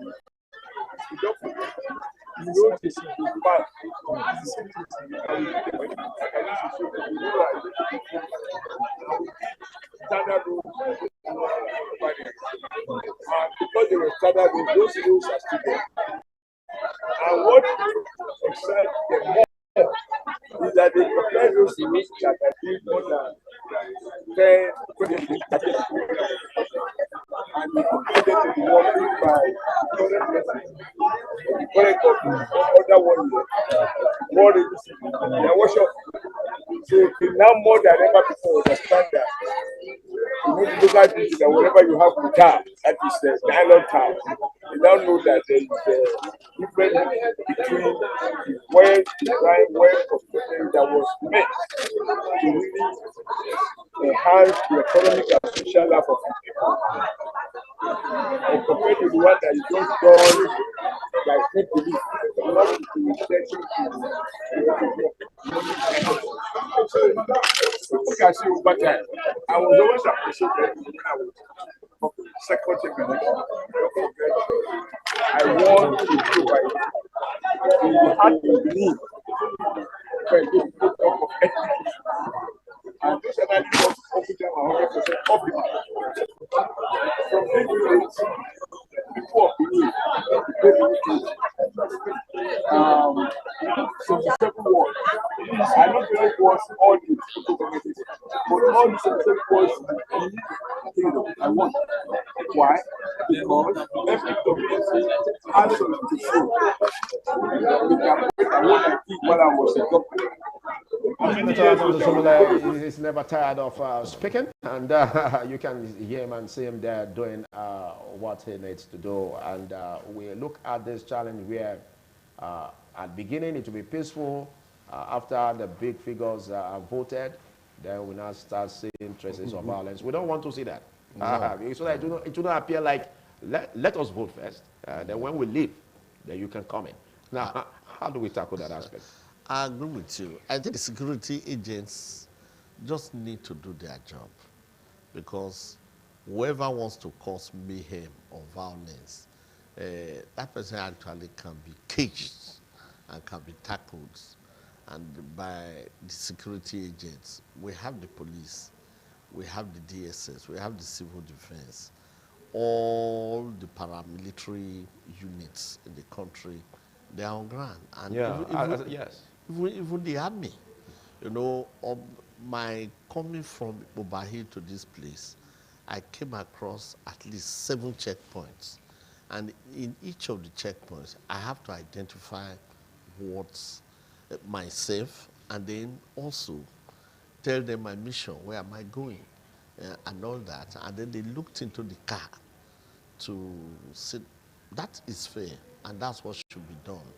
If they do that everywhere, and if they check everybody like that, I don't think anybody will have the guts to say they want to go to a police station and then feel that they will be able to undo whatever the process is doing. I think the security agencies just have to do their work. And then this desperation by politicians, you have told us you are popular. You have told us that you can win. Then why do you have to resort to violence? Why do you want to resort to monetary inducements? And like we were saying before then, what needs to be done is that there should be sanction. Yeah, before we get to that aspect, yes. you were talking about the aspect where the security agents will have to do the needful to make sure that there is no room for political thuggery. But again, if we're looking at the past elections, there has always been, even in spite of the checkpoints, military checkpoints, policemen, armed to their teeth, we still see them infiltrate. So are you saying that probably at the point when they are to come in, they relax security, or what do you think? No, you see, the professional soldiers or security men, they are trained, and some of them actually have the will. And in many instances, they have the capacity to tackle these people. But sometimes these people don't go through the normal routes. Oh. They don't go through the normal routes. They study the map very well. And they map the blind out spots their route, yes. to utilize. Yes. So anywhere they know that they are going to come under scrutiny and fire of the security agents, who will be very uncompromising, I think. Then also you look at the command structure of the security agencies, where they will get order from above. The people send them there, instructed them on what to do. Maybe to withdraw, maybe to allow somebody to pass without checking. So these are because sometimes some of them are really frustrated. They are really frustrated by the orders they get from above. And when you are in the military, for instance, you obey the last order. And once you are told this is what you do, that's what you do. They don't ask you for your opinion. So your opinion doesn't matter. It's the order that matters. And that is the way they are trained. So you mean they could also be asked to relax security at a given time? Of course, but we don't hope that's going to be the case today. Yes, we don't pray for that. But you are a lawyer. Yes. Have you seen convictions in terms of political thuggery being nailed to the parties? Very difficult. Very few. Because you have to go through, because the electoral law says that if you allege any crime, that you have to prove it beyond reasonable doubt. Beyond reasonable doubt. And in the situation of an election, to gather evidence that we actually end a conviction, I will tell you, my brother, it is not easy. But it could be easy, because it could be easy. Even the one that was being peddled yesterday, to a point where even face caps of parties, of a particular party, was seen, and it was even all over the social media. So wouldn't that be a reasonable evidence? No. You see, Philip, even my own enemy can go and print my own face cap. Okay, I'll be coming back to you. We'll now be joining Efosa Wangwe, who is one of our correspondents on the field. And let's get to hear see what you have in that. Good morning, Efosa. Can you hear me, Efosa? Good morning. Okay, can you tell us what is happening now? Can you give us a situation report, Efosa? Well, I'm sure he's not able to get it, but as much as we're able to establish contact in terms of audio quality, we'll be getting back on that. But okay, we're back to you, Efosa. Efosa, can you hear me now? Good morning, Efosa. Can you tell us the situation report in your area where you're covering? I can hear you. Go ahead. Give us a report in your area where you're covering. I can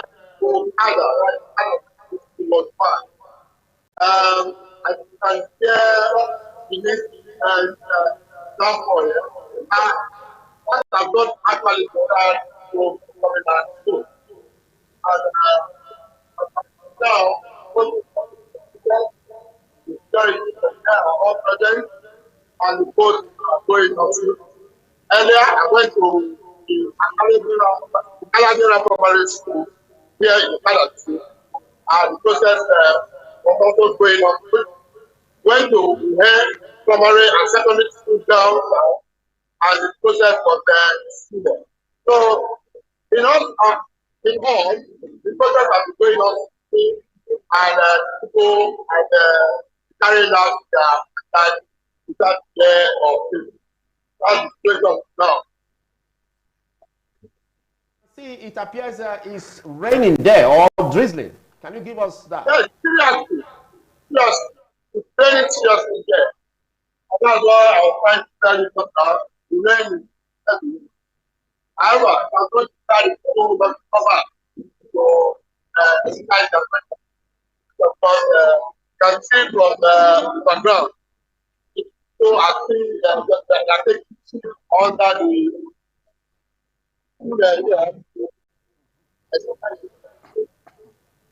Can you please give us a view of the voters?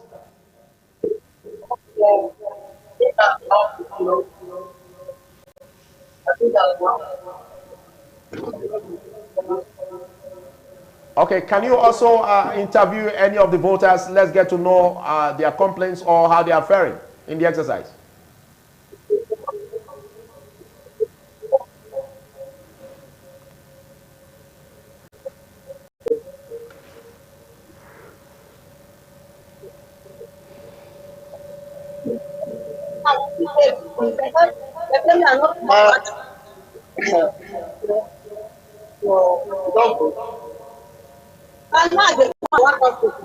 Okay, just by the rain, just by the rain.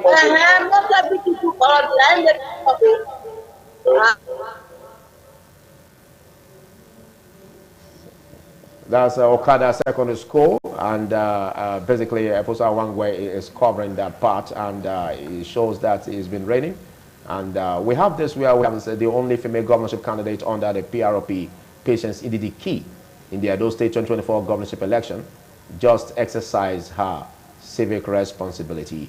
And as she cast votes in Ward 1, Unit 6, Eken Ward 1 at Eken Primary School, Idumo Guben, Idumo Guluben local government area. I don't know how, but we'll be bringing you the fields there. Good.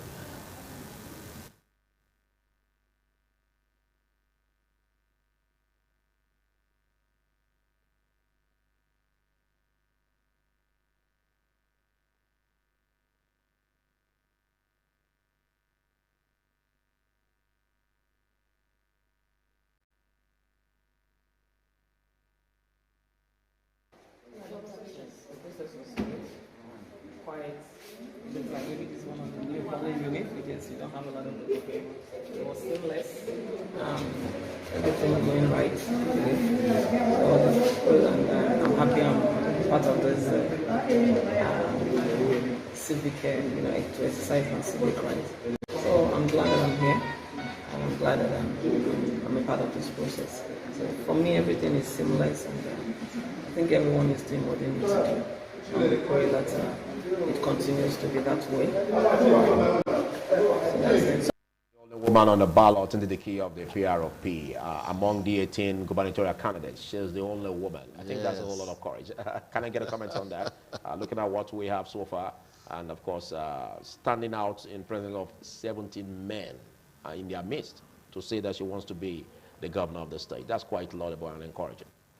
Well, we commend our effort, and without much thought, it's obvious that politics is the only endeavor that throws up a lot of rewards.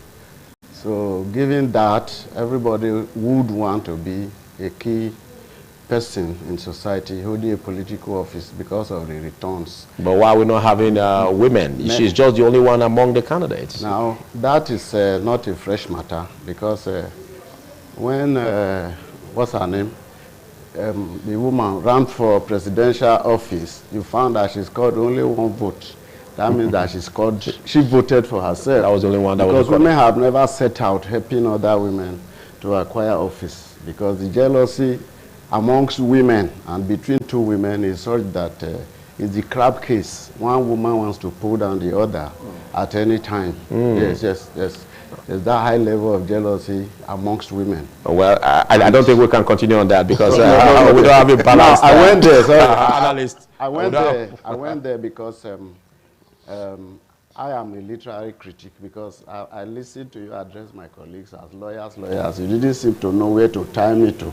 So whatever allusions I make, I go to literature. Yes, I pull my allusions from literature. These are established facts that that have been experimented, and we found that that's how it is.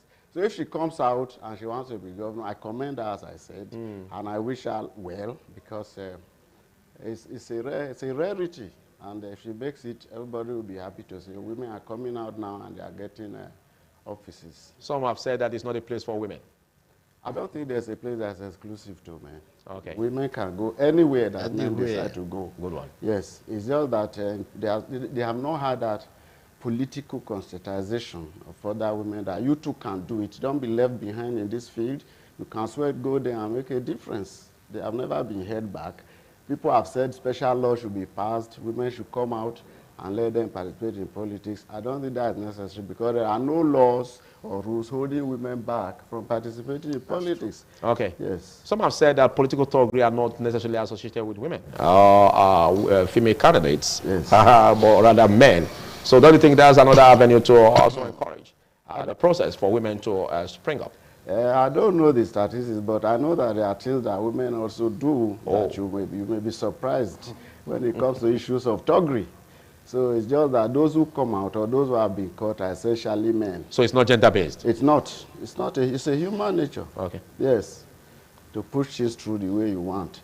And with regards to the vote buying that was discussed some time ago, I wonder why people expect people to still come out openly to sell votes and to buy votes when you have AFCC officers in the polling units. It's now an underground thing. Human beings are dynamic. Those who bought votes or sold votes may have done that before today. Oh, prior to the election day, you mean? That's right. You don't still have to come and then get caught by AFCC. So what you're saying that we may not practically see them doing that on the field? No. And it is not new. It's not new, because in the vote... Okay, we are back to Ekenken ward. Okay, but we're going to be getting... Ekenken. Okay, we're going to be getting more on that. But let's continue on that. Yes, that was saying, vote buying is not new. Achebe, in his 1968 short story entitled The Voter, paints a picture of the First Republic where votes were bought. And his experiment shows that anybody can be persuaded to sell his or her vote. That's why a major party agent in that story, The Voter, buys or sells his vote to an opposition party. But he does it under an oath. I'm surprised that people are not talking about it. If you give me money to vote for you tomorrow, there must be something in your pocket or in your hand that is taking note of the fact that you are buying my vote, and I must be faithful to you on the election day. So that story concludes this way, because the man is threatening that he's going to suffer irreparable consequences if he betrays the party he has sold his vote to. So on the day of election, faced with this dilemma, what does he do? He tears the ballot paper into two and says, I have voted for you, and you two have voted for you, and he comes out of the place. So that destroyed the ballot. Yeah, that's right. He didn't cast any vote, but he put some paper in that box to show that he still recognized the fact that I was indebted to that party. But that won't be counted. It won't be, but he buys his way through it. So it's not a practice that we should encourage? No, listen please. What we are saying is that human beings are quite dynamic. And votes are still being bought, but not necessarily at the polling stations. Exactly. Yes. Exactly. Yes, and other ways. But if you say not necessarily at the polling booth or units, are you saying you have practically, been interfaced with to sell a vote? Where it was done prior to election? Okay, you're asking for evidence. Yeah, because you are saying it. Of course, you know that. There's no way I can tag you to being a legal practitioner whether you have seen convictions in court. Okay. So have you seen any scenario prior to today or like yesterday where such a thing took place? Okay. Because we have to investigate that, starting with what you have to say. My answer is in line with what they told you. That it's going to be difficult to convict someone on that note. It's going to be difficult to convict someone on that note. I have not been approached to sell a vote because buyers know sellers. I'm not a good seller. But people have been approached. And people do that, not just for money, for other promises. Okay, we also look at the aspect of a party collapsing its structure for another party. Yes. Could that also be seen as maybe vote buying? That's at a higher level. That's at a higher level with higher yields. Because if I heard you correctly, is that part of what you said should also be frowned at by law? But sure, it should be. It should be. Now, your ballot is your power. You are entitled to one. Don't move an entire body of people to go your way. That's no longer democracy. Because you have been approached, there's something to gain. You now say, all my 2,000 followers, please come with me to this person. That's not democracy. Let me be free to vote for whoever I wish to vote, not because of leadership control. Yes, some of these things keep growing. They keep moving us far away from the goals of democracy. What we do most times is not democracy. It's not. For instance, you become governor, for instance, you become the leader of the party at the state level. You become bigger than the party. The party can no longer talk to you. You decide for the party now. It's not right. That's not democracy. Last year in South Africa, the party came together and then they removed the president. The party says, we are no longer interested in you because you are not doing well. That's what I think democracy is. Okay, we'll be going to Pius Nsoro, who is also a correspondent that is in the field. Let's get your actualities in where you're covering. Pius, good morning, Pius. Okay. Okay, can you tell us what's happening? What are the actualities in where you're covering? Tell us where you are covering and give us a situation report of that area. Yes, we're in Okada. This is Port 1. Port 1, Okwedion. What is happening here is that there's heavy rain outside, and so everybody's down inside the Okwedion hall. And the Esama of Benin is about to come and cast his money. It just came to the venue. And because of this rain, everything has been so rowdy since. A lot of people have already voted, and they are standing by. We are expecting that any moment from now, the Esama of Benin will come into the hall to cast his own vote. This is Esama's community. It's well known here. And every time there is election, it comes here to vote. So we are expecting that and cast it. It's already in the bench. And we'll also be saying as His Excellency Sir Chief Dr. Gabriel Osawa Igbinedion will be exercising his franchise. We'll also be getting an interview from that regard, in that regard. But again, as we could see in that report, we saw that it was really raining, and the voters are in the classrooms. Can you identify any of the persons with disabilities? Were you able to see any of them?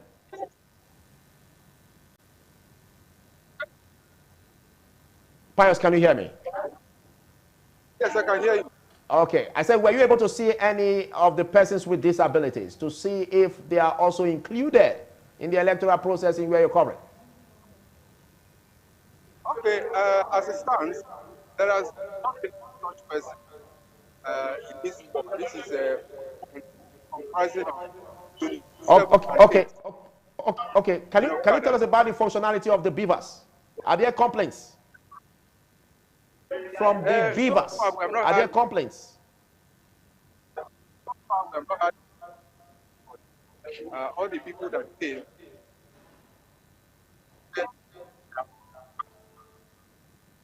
no one has raised any issue. Thank you very much, Pius. As we get more developments from your end, we'll be coming back to you for that. And that happens to be Ovia Northeast Ward 1, where His Excellency Sir Chief Dr. Gabriel Osawa Igbenedion is being made to cast his vote. And we'll be bringing you more feeds and, of course, situations in that regard. Well, let's still on the aspect of prosecuting, thuggery and making sure that we see convictions. I'm still with you, Okay. Kunle Mahmoud. Yes. There's been a far cry from what the laws, because we have laws. The legal practitioners will tell us that we have laws, that the problem of we have is the implementation of these laws. Now, what do you see that the government or the people of the country can do to change the narrative in terms of making sure that political talks and the parties sponsoring them are nipped and made to face the full wrath of the law? Yeah, thank you. Since the beginning of the new dispensation, there have been cases of ballot box snatching. We've never heard of any being apprehended. We have never. Yet, security forces are sent to the polling units. I witnessed one. They sat in one corner, the security forces. People came, shot in the air, took the ballot boxes, and drove away. Those people sat where they were. What does that tell you? That you obeyed the last instruction. The instruction was, look away from whatever is happening there. So thuggery does not happen except it is sponsored by a highly placed person, and that person gives them cover. How many persons have been arrested and taken to court, found guilty and sentenced to jail? None that I know of. Because they have the backing, they have the support, they have the sponsorship of highly placed people who tell them to go there and do these things. So if you want to attack thuggery, it starts from the top, from government, and then from highly placed persons in those parties that encourage ballot box. I don't need ballot boxes and their content except someone has paid me to go and get it. But in this election, even stealing ballot boxes is of no consequence because the figures are already in the machine. And so if they even take the physical ballot papers, they do themselves nothing.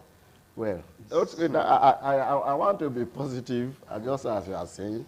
But if you look back, you find that the beavers machines at a point may not function, at a point may be stopped from functioning, and the results are not transmitted electronically. So that's you still need due to hitches. We call that electronic hitches. Well, the words you want to put on my lips or pick from my lips is before everybody. So sometimes these things don't function. I don't know why they are not functioning, but they don't function on election day. And then before the election, they test them round and everybody claps. So these things are working. But so far, we've not seen any event where it didn't function. We've not heard of such reports. So far, kudos to INEC. I pray that we don't hear that till the end of the election. Because I know basically INEC will be proactive in this thought as regards if there is any issue with any beavers, they get a replacement immediately. Hopefully. So there won't be issues of maybe making a place, an election in a place inconclusive because of that. I think we've been able to grow beyond that stage. Hopefully. How do you score or assess INEC performance in that regard? Looking at way back where we had these issues and at present where we still have. It's still too early to assess them, in my opinion. It's still too early to assess them. He raised a valid position. Yeah. We talked about their ballot boxes. The beavers in question, it's an electronic device that can be manipulated. It was all about garbage in, garbage out. So it's about touching things around. I remember a prominent senator at the time said that they changed the record, you know, he saw it. And they said, come to court and tell us how. So he was displaying it on social media. We're seeing how he was showing us certain record of this and that. When his lawyers got to him, if you dare go there to go and say this, that means you have become a cyber criminal. You should have... Okay, I think we're still back to Ovia Northeast, Okada, where the ASAM have been in will be casting his vote. Ovia Northeast, Okada Ward 7. Ward 1, Unit 7. That's what we have there, Ward 1, Unit 7. And His Excellency is casting his vote.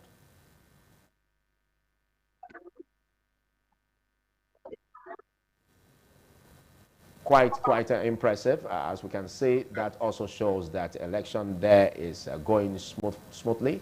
The electoral process is really, having a very positive impact in that end. And you can see His Excellency is being captured facially in order for him to be verified where he will now have to cast his vote. And that basically is in respect of how the electoral process is going.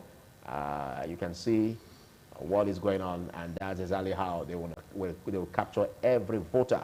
And so that information must be in the machine and not only on the ballot. And that quite scores another point where we can say INEC has improved, or we have improved in terms of accreditation, basically, because way back it used to be done manually. Patrick. Well, okay, so we're expecting audio. As we get that, we'll bring that your way. But as you can see, His Excellency is about to cast his vote. And you can see the paper there. We have different political parties, 18 on the ballot. And he is casting his vote in one among them. And you can see him being escorted by the chiefs who also will be casting their vote. Quite impressive what we have here, and we just hope that we're going to be having a replica ourselves there. And we also see the wife, Lady Cherry Igbinedion, the wife of His Excellency Sir Chief Dr. Gabriel Osawa Igbinedion. Lady Cherry also doing that, and it's quite important. We see this process follow through in all of the units and 192 spread across Edo State. And we just want to make sure that goes smoothly and peaceful, as we can see. You can see Excellency is still being captured. Still being captured. And we usually want to also look at the... We'll talk to the Esama Benin. Are we there? We are talking to the Esama Benin now. Okay. Good morning, His Excellency, Sir Chief Dr. Gabriel Osawa Igbinedion. Good morning, sir. Okay. Yes, Is Pius there? You are live on TV now. Can you tell us how you feel about the exercise so far?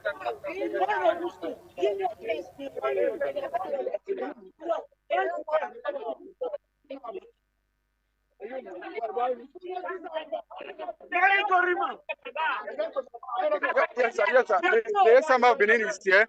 Is going to tell us how he feels about today's exercise.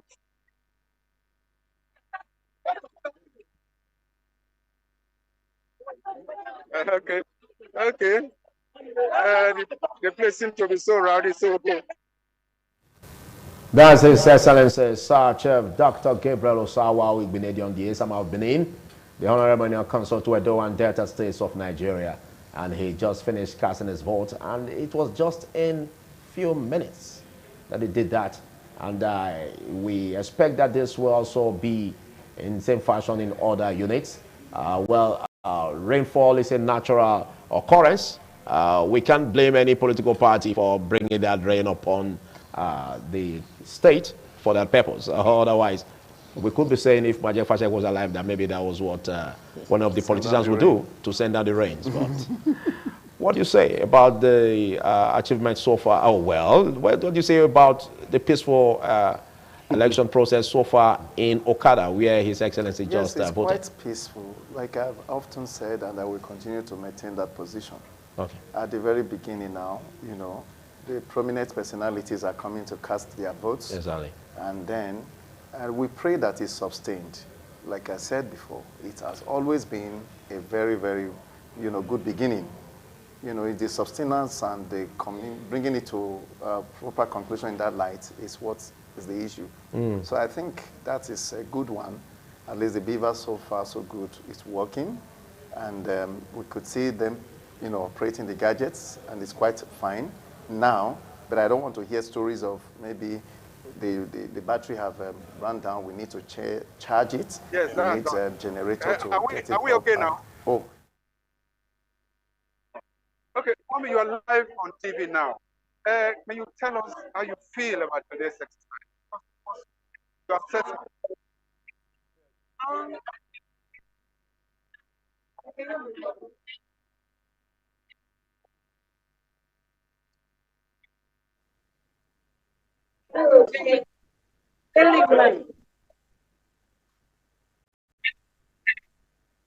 Thank you so much. Thank you.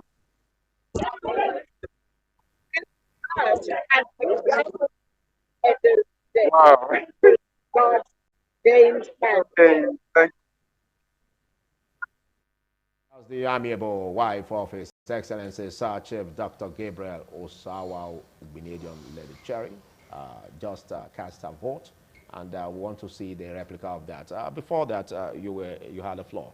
Yes, like I did say, I said it's like we talked about the beavers working right now and talked about all these gadgets. They are sensitive one, and I don't know the backups they have. I don't know how well backed up they are, because it could fail. And then if in the event of that, what happened? Like we have said, we shouldn't look at the ballot boxes even if anybody comes around. In the first instance, why will anybody come around? I know we even talked about those security men are there. We talked about the dark spots that could be lapses, which I don't agree. If you're a security expert, you should be able to know and block all those loopholes. There shouldn't be blind spots. There shouldn't be at all. There shouldn't be blind spots. That's, oh, why? That's some leeway. That's some loopholes created by powers that be. But don't forget, in human nature, there is bound to be a blind spot. Well, I agree. But I'm talking about when you're Otherwise, even in developed politics, we wouldn't have been having attacks like we had even when there was an attack on Donald Trump. Donald Trump's attack was, like I said, we were here. But this is not international forum. No, I just took a leap. I'm trying to bring in something there. You see, the CIA guy said, or the FBI guy said, I already sought him. And order from above was saying don't. I said FBI should tell us why they want to kill Donald. That's what I said. And they said, oh, no, until eventually you saw what happened eventually. What we are saying, in security, you should know. There have been previous elections before. This is not the first election that has been conducted. So that you don't know that things like this have happened have been issued. I know, yes, criminals or criminals in that regard will want to, those that perpetrate acts of violence, will want to change methods. You should be ahead of them. That's why you're an expert, or else you should just be one of those vigilantes coming around to hold guns and stuff like that. You are an expert. You should know. You should go by information, cell phone conversation. You should know all what is going on. You know, I heard the governor telling the EDO people that, you know, he had conversation when he had issues with his deputy. Or they said. So if he got that information from the intelligence unit, what I'm trying to say, if it's an election that will be holistic, all this information should be available to security agents. They should know what is going on, and they should even know those they should arrest even before the time. Like some have said, oh, some persons have been arrested for this and that. I am not against arresting people. I'm against you not charging them to court. If a known crime is not known, if somebody is just headbound, on what grounds? Then you are depriving him of casting his votes too. Exactly. So these are some issues that also should be, you know, creating fear by them pulling people away. We went to see someone, I don't want to mention names, because the person my client wanted to see him, and they said he's afraid. He has absconded from Edo State. Why? Because they are looking for him. Why would they be looking for you? I don't know why they are looking for him, but my client has traveled back to the US. Why? Because he couldn't see him. His purpose of coming has been truncated because of this kind of activity. So basically, security, everything rise and fall in the hands of the security personnel. But again, I will not blame them absolutely because there are powers that controls the security. Okay. We just hope there won't be lapses, but it's in lapses that legal practitioners swell in terms of their financial accounts. So are you seeing the possibility of maybe some of these candidates who will not be satisfied coming to you in the call? Well, if an election is free, fair, and credible, litigations will be minimal. That's correct. And also, it will be easier for the losers to actually accept, oh, I lost, and I lost fair and square. Let me prepare for another election, possibly, or join hands with the winner of the election, to build the states. So I think we pray for clients to come. We pray for clients to come because we ply our trade for a fee, and that's our farm. But we are not saying that there should be endless litigations. No, that is the truth. My literature man is laughing. He's laughing because you have a lot of literal work to do. Yes, because we pray for genuine.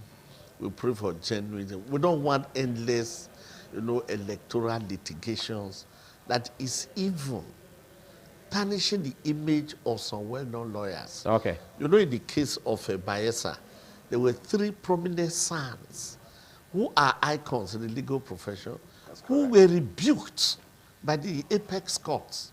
And they were even personally fined. And they were given a very short period to pay the fine. So that is that. And then it's tarnishing the image of many people in the judiciary because some of them are made to succumb to certain things they would ordinarily not have succumbed to. So this is why we are pleading with INEC. Conduct free and fair election. So that there will be less litigation. So there will be less litigation. And then animosity, because we are all Edolites and we are brothers and sisters. So if the election is free and fair, there won't be much animosity. Well, we just know, oh, it was a game like football. They were better than us this time around. Okay, there's the former two-term governor of Edo State, Chief Lucky Nosakari Igbenedion, and he is casting his votes, as you can see. That's another very, very peaceful exercise so far, and we just hope that it's been sustained.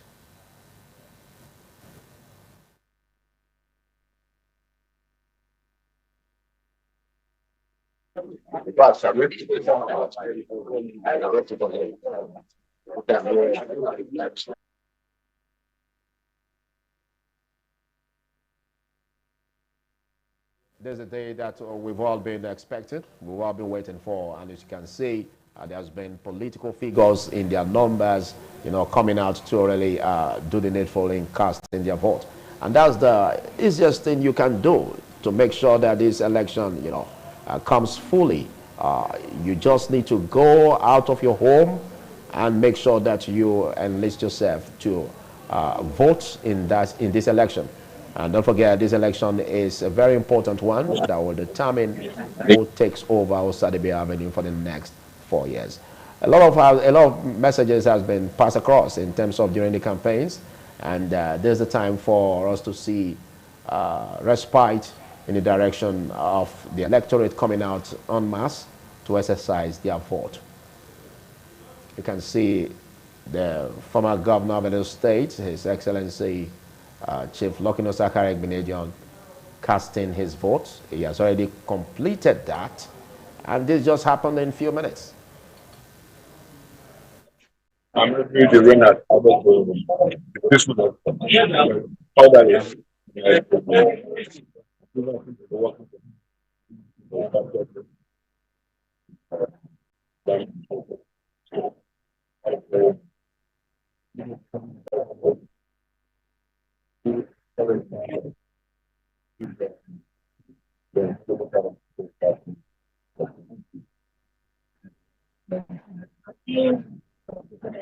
Encouraging voters to meet somewhere and talk somewhere.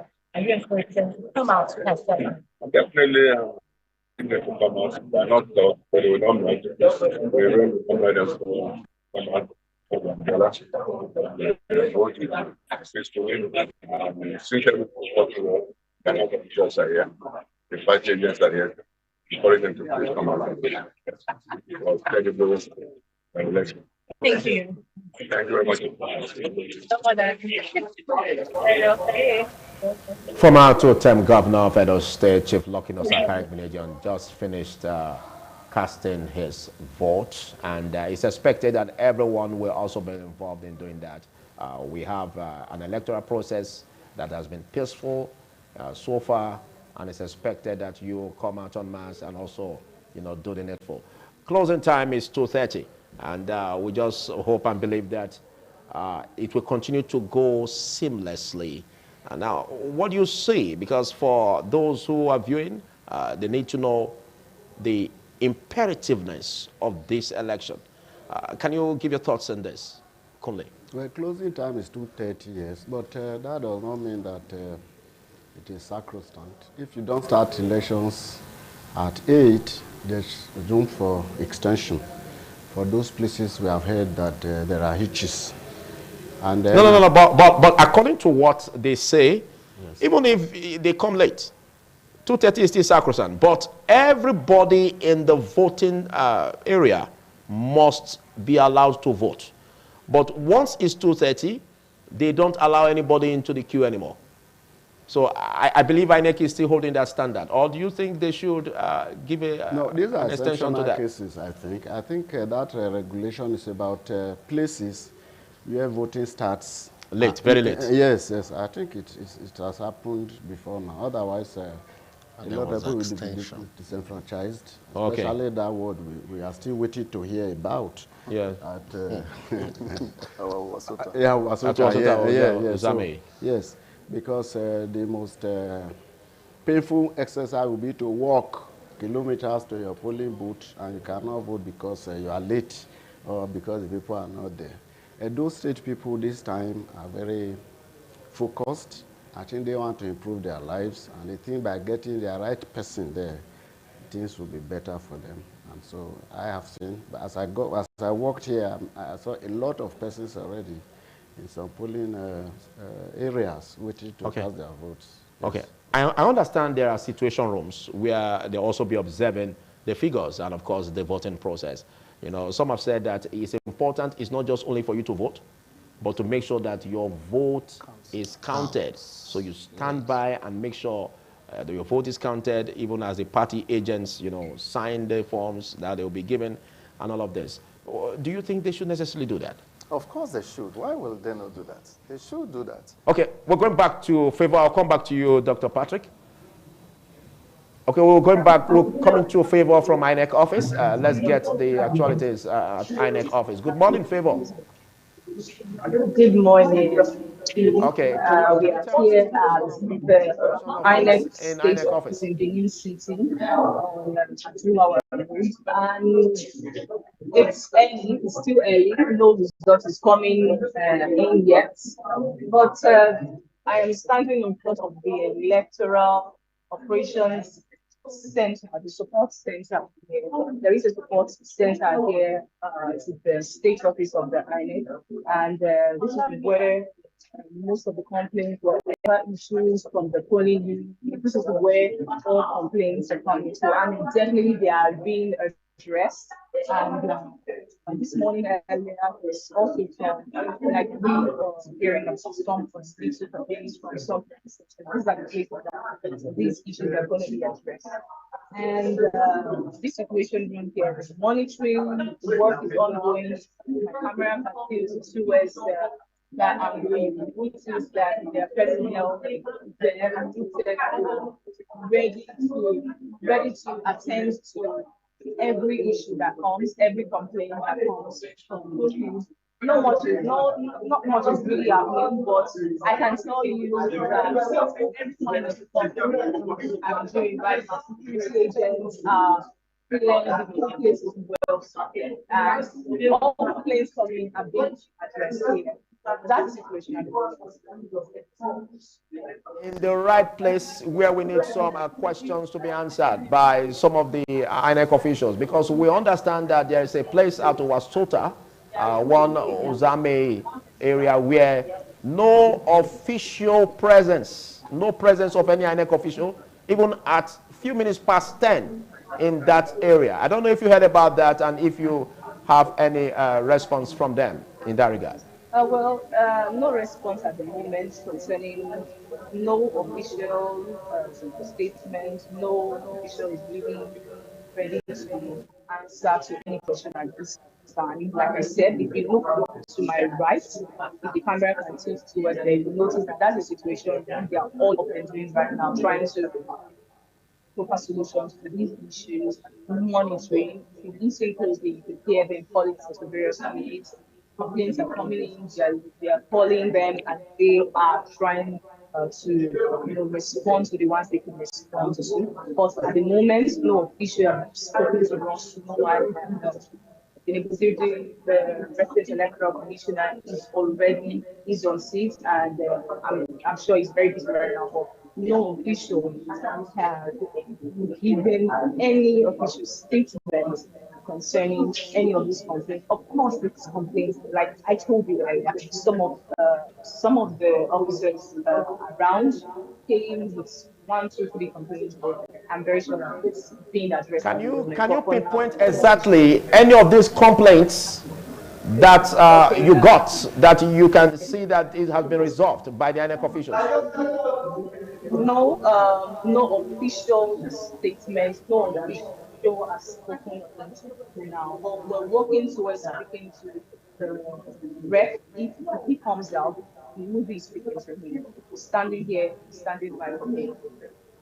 Thank you very much, Favor. We just hope as events unfold, we'll be coming to you to get more actualities. Thank you. Okay, well, I think it's a big one, and the INEC state office is already open and getting ready to make sure that complaints, as they come, they are resolved. And I expect that even that complaint about where no presence of INEC officials should also be tackled. But let's look at your expectations from INEC in terms of being able to mitigate the gap as regards these complaints that may be emanating. I think they should foresee some of these problems. That's what it means to be proactive. When you are planning for an event like this, that should this happen, this is what we will do. Should a vehicle break down, this is what we will do.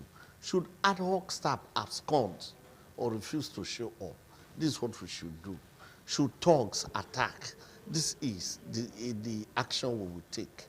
I think INEC cannot say they have not conducted enough elections to have learned all the lessons that are actually to be learned in an election, and they prepare for a situation like this. Well, as they have opened the situation room, let's hope we'll have some good news that if they have any reports of any problem in any place, they will be able to respond and respond within the shortest possible time so that it will not mar the election or it will not have any negative effect on the election. I'm glad to the NUJ because I've gone through, they've opened a situation room which is being manned by the president of the NUJ, in the nation. And I'm very glad that they are relaying vital information from there, even to INEC. And I know other people are monitoring the situation. Please, INEC, do the needful. You cannot afford to fail in this election. It's the only election today all over the country. And those state citizens are waiting very anxiously to make sure that they have a seamless election. You have not complained of anything you required not being given to you. Security is there. Money is there. Materials are there. Please, give us the best election so that we can commend you and you can redeem your image, and then it can be used as a template for other elections, particularly the Oseko elections. On those states, our neighbors, they are having. Okay, thank you, Greg. We'll now be joining Ameze for her to give us insight of what is happening and where she is. Ameze Bazwaye. Good morning, Ameze. How are you doing today? Please, can you give us actualities and where you are?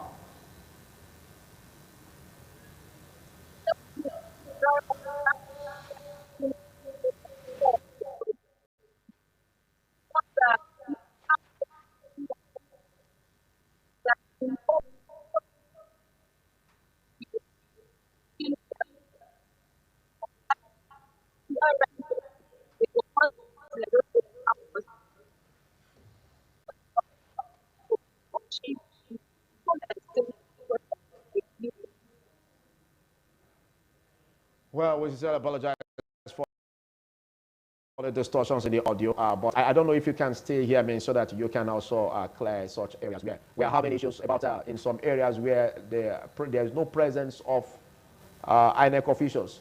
Now, you are covering a local government ward 4, Unit 7. Can you tell Very us true. if they started in earnest, what time they started? Can you hear me, Ameze?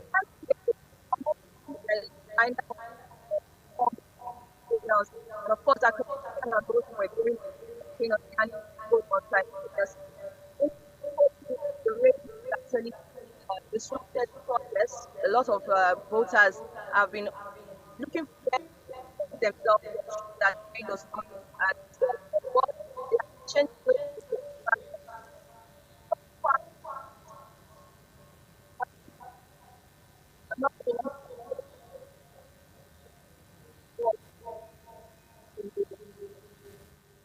Thank you, Ameze. As much as we can get events unfold, we'll come to you. Ameze is covering Ward 4, Unit 7 in Ego local government area. And let's get to Wellington Akolija. Wellington Akolija, one of our correspondents, but we're going to be getting to Wellington Akolija as the time progresses. Well, let's look at the aspect where we need to get it right, most especially when the electorate, sometimes we have this impression that some electorate will say that even if they come and cast their vote won't count.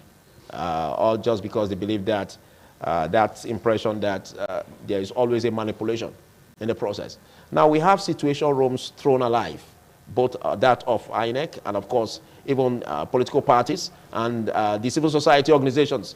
Do you see this as a different narrative that will make sure that authenticity is given to the polls for Edo election today? Kole. Edo State INEC is on a redemption. I said it just like the general INEC is on a redemption move to redeem its image, to use this opportunity to tell the world that INEC is capable of conducting believable elections. And so they have put out their best, I hope, and from what we have seen, to ensure voter believability in what they are doing. Those who have said in the past that they are not going to vote because the elections will not count, didn't say so out of nothing. It was based on their experiences that they concluded that it was not important going to vote because elections do not count. So I hope that INEC will help to demystify that belief by throwing up today credible results, because people have again come at this time to give INEC that opportunity to redeem itself. You see? Okay. Yes. Thank you. Let's get your thoughts on that, because we have situation rooms being thrown alive. INEC situation room is already there to receive complaints. And of course, political parties also have theirs. And of course, the party agents that will also need to sign the form of the result. You know, how do we bring all of this to a point where the figures will tally and there won't be issues, you know, that will bring about discrepancies that will now bring bad blood for litigations? So what do you think should be done in order to make sure that this narrative is heard? Like we said, when they go there to vote, don't just vote and walk away. You know, there's power in unity and there's power in numbers. So the moment you leave and you allow a few agents to be hanging around, when they look at those that are out there, they are much more than them. You know, there's this feeling of insecurity. And that's where we can now renegotiate our stake, you know, because they can't really manipulate if your own, let me put it like that, the one standing in for you is not giving his willing hands to say, okay, let's get it done. We'll pay you afterwards. Like my brother had said, it can happen after the time. We can always have transaction. It could be, you know, we get to see again, back again. If everybody is there and, you know, you look at it, what's this? We cannot start convincing everybody. I think that's another strategy they should adopt. When you cast your vote, don't rush home and say, I don't vote, I'll be celebrating at home. why are eating jollof rice at home and something is happening where you just casted your vote? You know, a lot of things could go wrong. Yes. And again, the situation room, like you did said, they should see it through. I could see the presidential election, how Nigerians came out. You know, they all came out. That's what I just Okay, pray. I think we'll be joining. I'll come back to you, Dr. Patrick. We'll be joining Wellington Akodeja to give us what is going on in his area. Good morning, Wellington. Can you please give us actualities in where you're covering?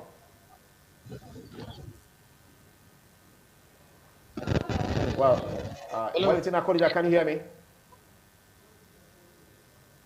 I said, can you please give us situational reports of where you are covering? Let's get to know how INEC officials, if their presence is resident, when they started, and what could be the possible complaints from voters.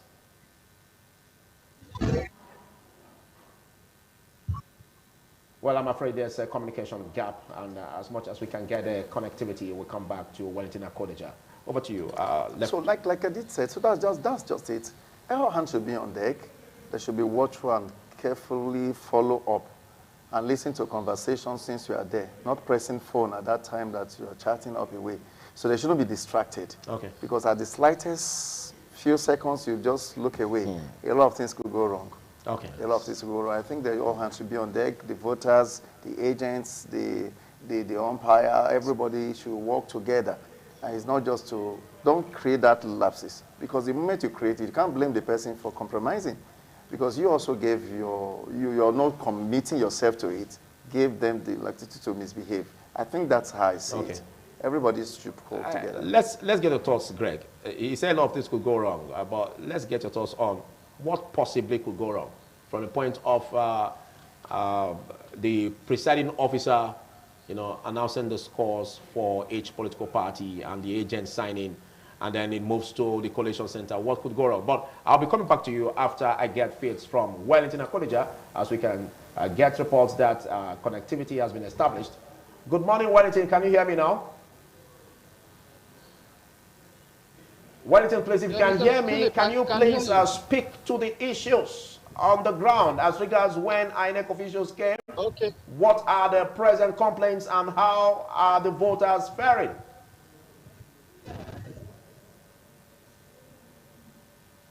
Please, can you speak, Wellington Akodeja? Hello, Mr. Philip, I can hear you. Go ahead. I said give us the actualities in where you're covering. Yes. Yes. In where you're covering, please. Okay, we will still establish in connectivity, but let's get your view as regards all of this, because there's need for us to get it right. Yes. And so what could possibly happen from the polling unit when the presiding officer, you know, announces scores for each party and the party agents sign, and then the coalition center? The juggling of the figures is what we are always concerned about, because that is where sometimes we get it wrong. You know, if... Okay, I'll come back to you. We have Fields now, the governor of Edo State. He's already casting his vote. You can see, you know, he's been captured. Governor Obaseki, the governor of Edo State, is being captured. Ward 4, Unit 19, in Emok by Model Primary School, Oedo local government area, where the governor will be casting his ballot. And we could also see some visuals of peaceful atmosphere, you know, and ensuring and looking forward to having a transparent electoral process still in that unit and ward. As we get more of that, we'll bring that your way. So let's get back to you, Greg. So the juggling of figures, the changing of the tally. Okay, hold on. We'll be getting more from the unit where the governor is voting. You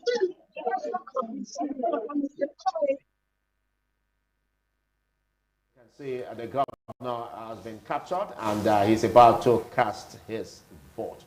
It is an important day, and the governor of Edo State, the #1, who is seen as the outgoing governor in just few weeks. By November 11, that will be the end of it, and by November 12, another will be sworn in.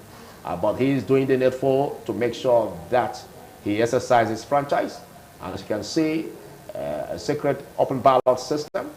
He's casting his vote, and only him can tell which party he's voting for. But basically, you know what party that the governor will be doing on that. And so that's the essence of it. And we must make sure that we get it right. As you can see, the governor has already placed the ballot in the ballot box. And that is the essence of casting your vote, to make sure that you speak in terms of who you want to occupy the #1 office of the governor. And so you can see that we also have a peaceful process so far in that unit, where the governor just finished casting his vote. And we couldn't have a spot of the governor's wife, but I believe as events unfold, we will bring you that. And of course, other gubernatorial candidates. Of course, let's go see how all of this is panning out. It's an important day, and it's expected that every vote must count.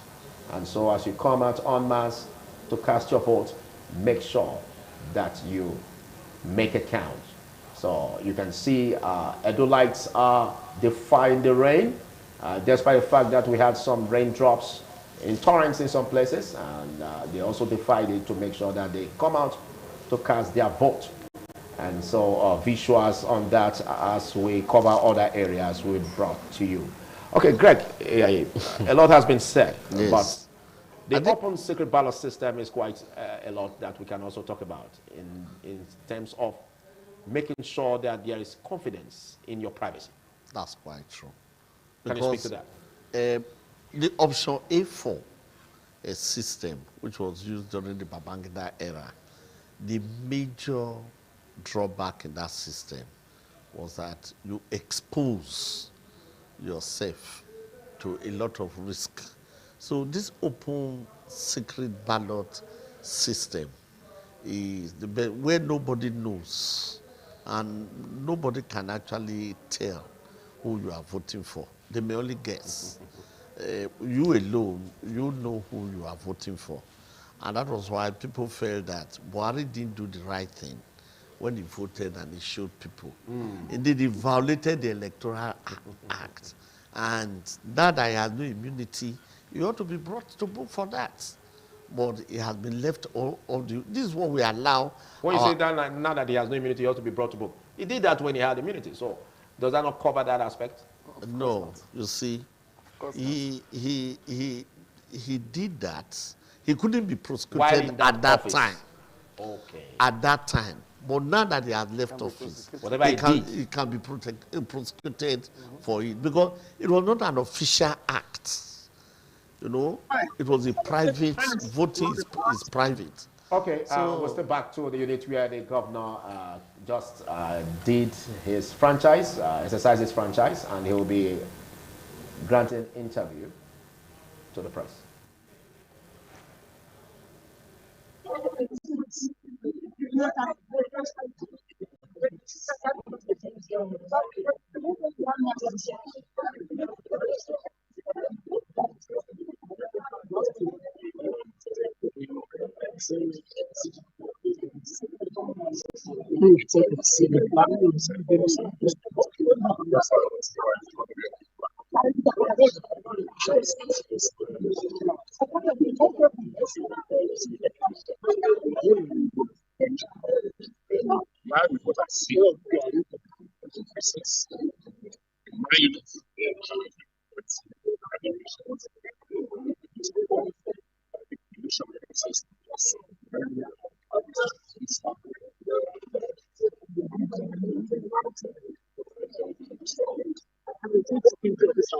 The feelers you are getting.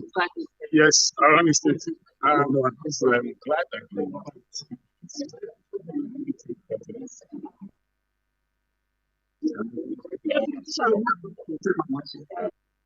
Edo State, the outgoing governor of Edo State, Governor Obaseki, who was railroaded into governance in 2016, and a whole lot that has transpired. He has given his print in the hand of times, in the sound of times, and he has made some very, very laudable steps that he would want his party to continue with. But as you know, the election must involve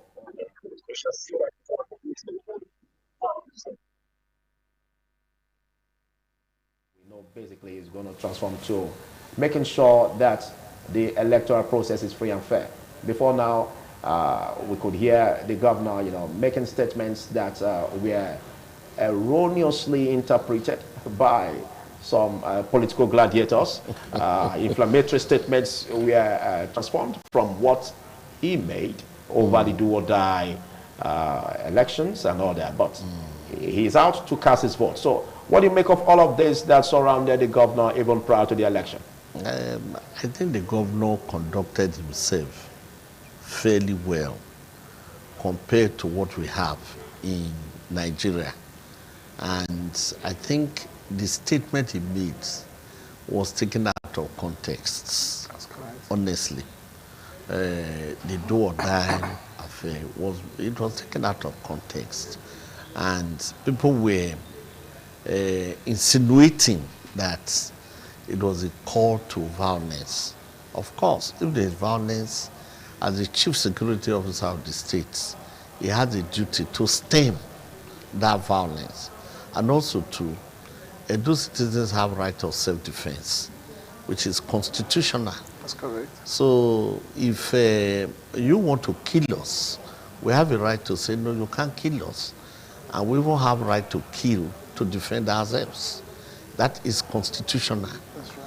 So that is the position of the law. But people took it out of context, just like people take many statements, mischief makers, particularly in an election season. But is it not right for our politicians, to think through before they even utter any statement, most especially when they know that they can be taken out of context and any word they say can be used against them? Anybody that wants to take your words out of context, Philip, as you are talking now, can take some very innocent statements you make out of context.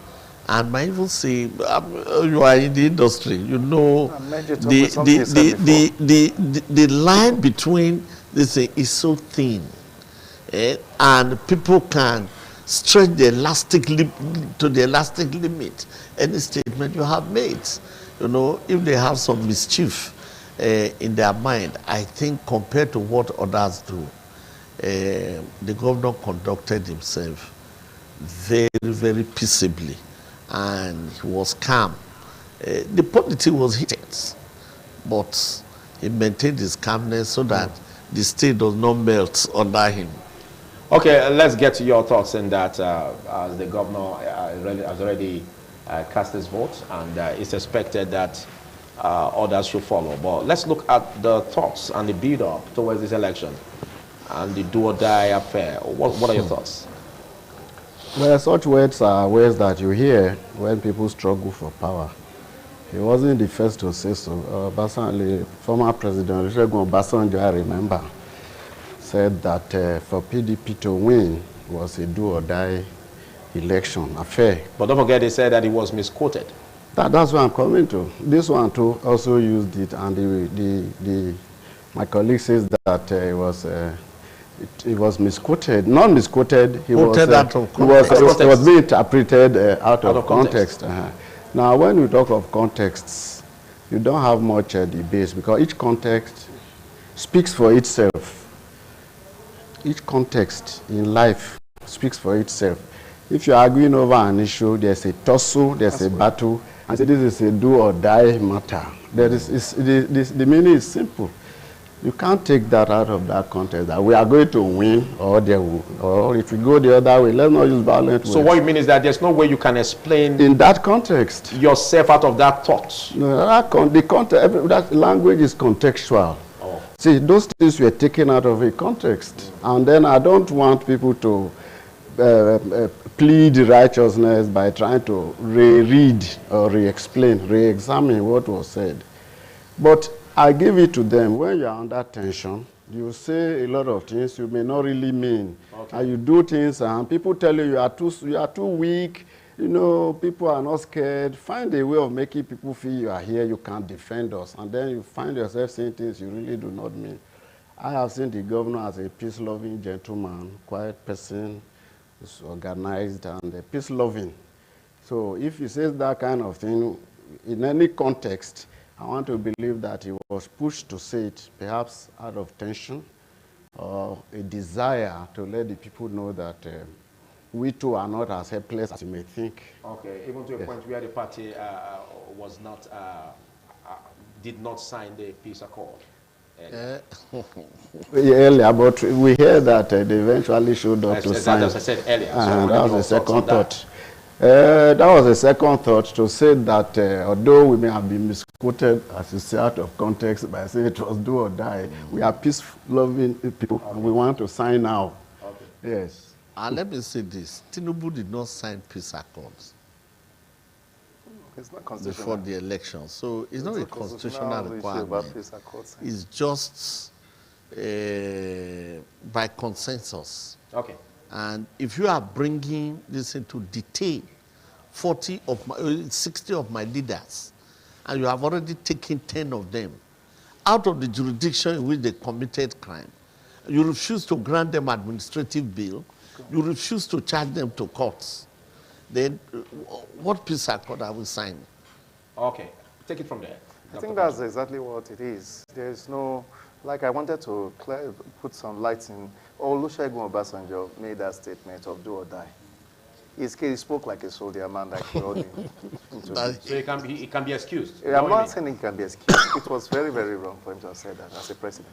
To have said it's a do or die. I'm trying to, you know, draw a dichotomy between that and that which Governor Obaseki said. Governor Obaseki didn't say it like that. He was saying, look at, they're already beating the drums of war. You see, his own assertions were basically of... Okay, I'll come back to you, Dr. Patrick. Let's now go back to the embattled former Deputy Governor of Edo State, Coming Philip Shaibu. Now he's the unit. I believe he must have exercised his franchise. Let's get what he said in the interview. Okay, basically, you can see what he's doing right now, exercising his franchise. And a whole lot has been also said concerning the process. I want to believe that the electoral process is also peaceful where he is exercising his franchise. We can but remember vividly, you know, how he brought vibrancy to the office of the deputy governor. And of course, all that escalated while he was in that office. And we can only say he is exercising his franchise right now. We understand that political parties basically coming out to do this is going to make only one party candidate to win that election. Among the 18 gubernatorial candidates in Edo State, that office is only meant for one candidate that will become the governor-elect and, of course, sworn in November 12 to become governor of the state. And there's been so much battle, struggle for that office. As we can see, the PDP gubernatorial candidate, Dr. Aswe Igodalo, I believe he has already exercised his franchise.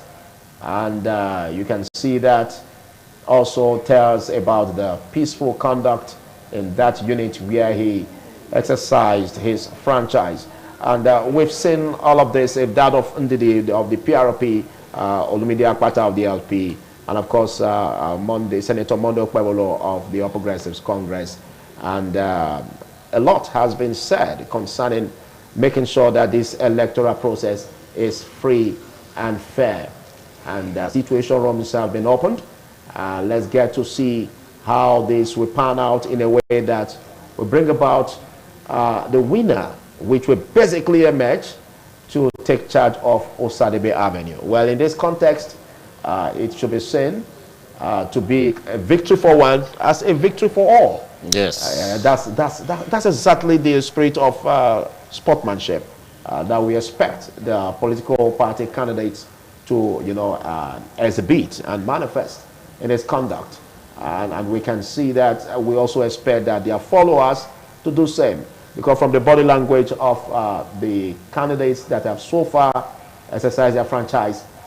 They have already established for peace in this process, and they do not want anarchy. And so the followers should do same. We want to see a free, fair, credible polls. But let's get to more insight as regards interrogating the process, as we can also place more on no complaints so far coming from the non-functionality of the beavers. And I think that's another breakthrough so far. I know that Dr. Patrick Awosagi said it will be too early to assess INEC in that regard. But let me come back to you, Kunle Mahmood. We look at the need for us to have a healthy process where anybody that emerges as the winner of this election, we take it as a victory for all. And of course, other candidates who didn't emerge, basically because it's just one person that can emerge, we not take it as a fight, to pull down that who emerges. Can you speak in those thoughts? Well, it depends on the maturity of the person who has emerged. Because as I said, the rewards of victory in politics are quite high. It means that every month you get a huge chunk of money from the center, and then you decide alone as to what to do with it. And then if you feel that those who ran against you, contested with you, are enemies, you are not going to have that sportsman spirit. You see them, even when you are already in office, as antagonists. Yes, because the battle usually is a tough one. We can see it going on. Even before the election, many battles have been fought, and now you emerge victorious. It takes a large heart, a matured-minded person to say, yes, now we made it. Our elections were properly conducted. There were results. I am governor now. Please come around and then let us make peace. Then let's have all hands on deck. Let's work together. But oftentimes you don't find such persons because everybody believes I am alone. My money belongs to me. Your money belongs to me. Yes, I should take yours because I'm not all powerful. I'm the number one person. I'm the one who decides what happens. Nobody should challenge me or contest or contend with me. So that's what you find happening in most cases. Okay. Yes. Okay. We look forward to having that opportunity because we can remember vividly in the words of the former president of Nigeria, in the person of Dr. Goodluck Ebele Jonathan, where he said, no political ambition is worth the blood of any Nigerian. I want to see that play out in the party candidates. I don't want to see this election come out clean, where even there won't be post-violence, So what are your thoughts? Well, that's our hope, and we cannot keep hoping for that to happen. Because why is I'm not pessimistic. I'm just being a realist. I didn't say so. I can see it appears you've already judged yourself. I can see it from the look in your eyes. The truth is that when you have seen so much of hurts done in time past, so is it true? Are we getting there? Things like that. It's basically what we are looking at. We know very well that this state is our state, and whoever emerges as governor is a son of the soil. He's from this state. So my thought is always, let's say it that way. But the post-violent, like he rightly stated, that's a very valid position. He had established that, look, the maturity of whoever emerges, you could bring everybody. Just look at President Jonathan, for instance. He just called President Buhari and said, look, congratulations. That's maturity.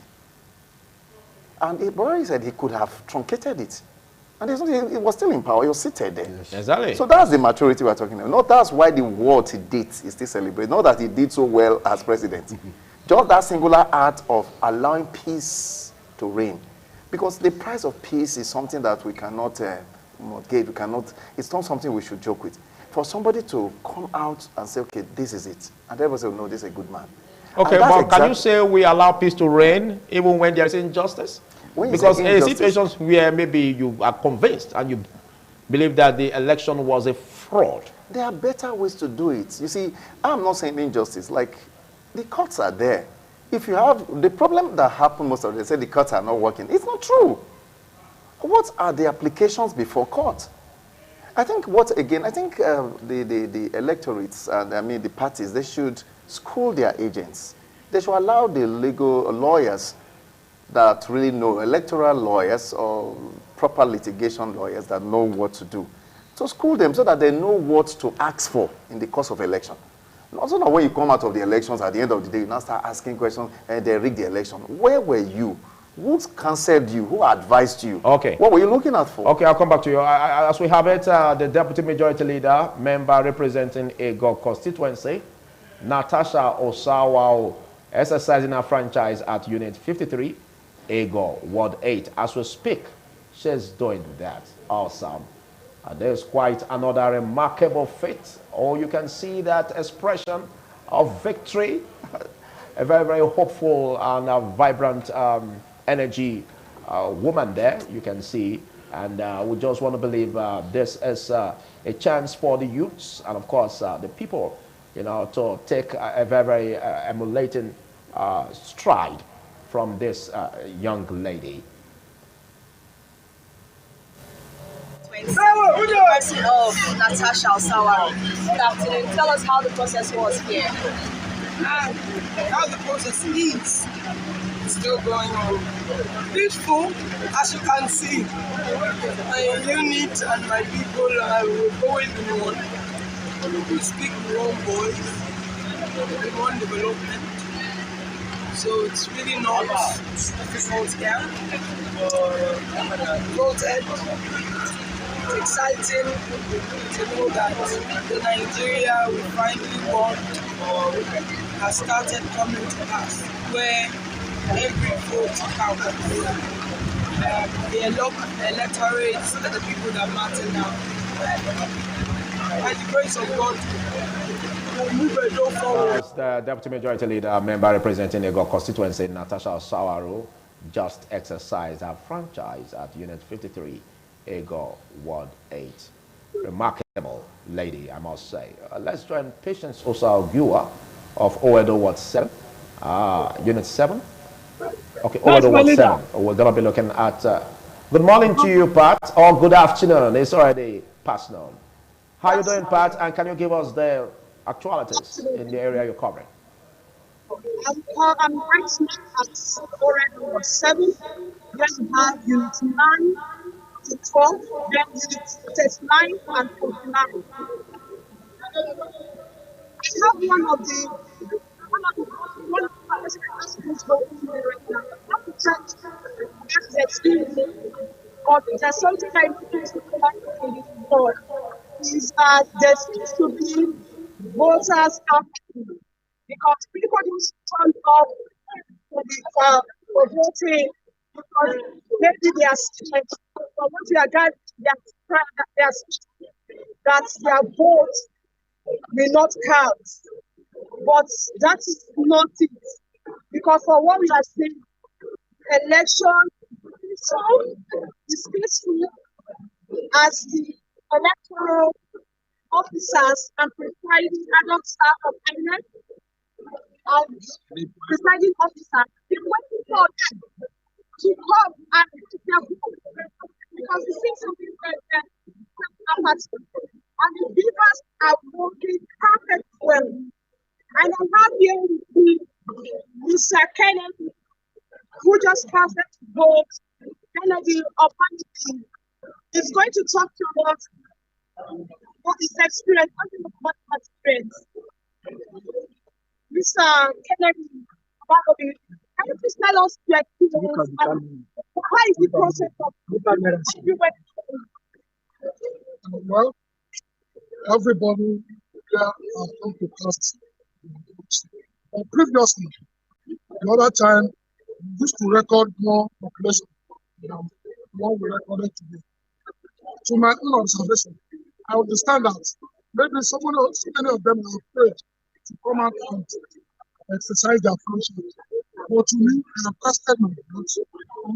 The voting is still going on, and there is still problem, there is still violence. Everything is going on well for now. I don't know if minutes to come back. So now everything is going well. To the glory of God. I will also visited Orlando was 6, where the candidates of the Labour Party, Mr. Olumide, voted. The crowd there seems to be, there's large turnout of crowd. But in this was 7, we have visited the primary school, it was 7, so that the turnout in Orlando was 7, and it's low. It's very low, and they have to come out to come and cast their votes.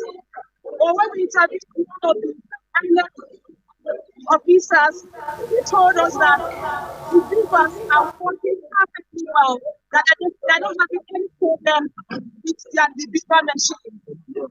But just that we are waiting for eligible voters to come and cast their vote. Thank you, Patience. Thank you for that actuality you just gave us. And you said the voter apathy there is a result of the impression that their votes won't count. Yeah. Now, can you really tell us, apart from this, what other, you said everything has been working perfectly well, but were you able to get the perception of the persons with disabilities? No, my first I don't vote for nonsense. I don't vote. But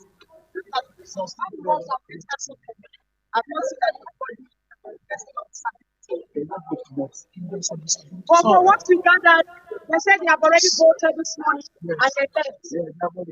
Thank you very much, Patience. Thank you.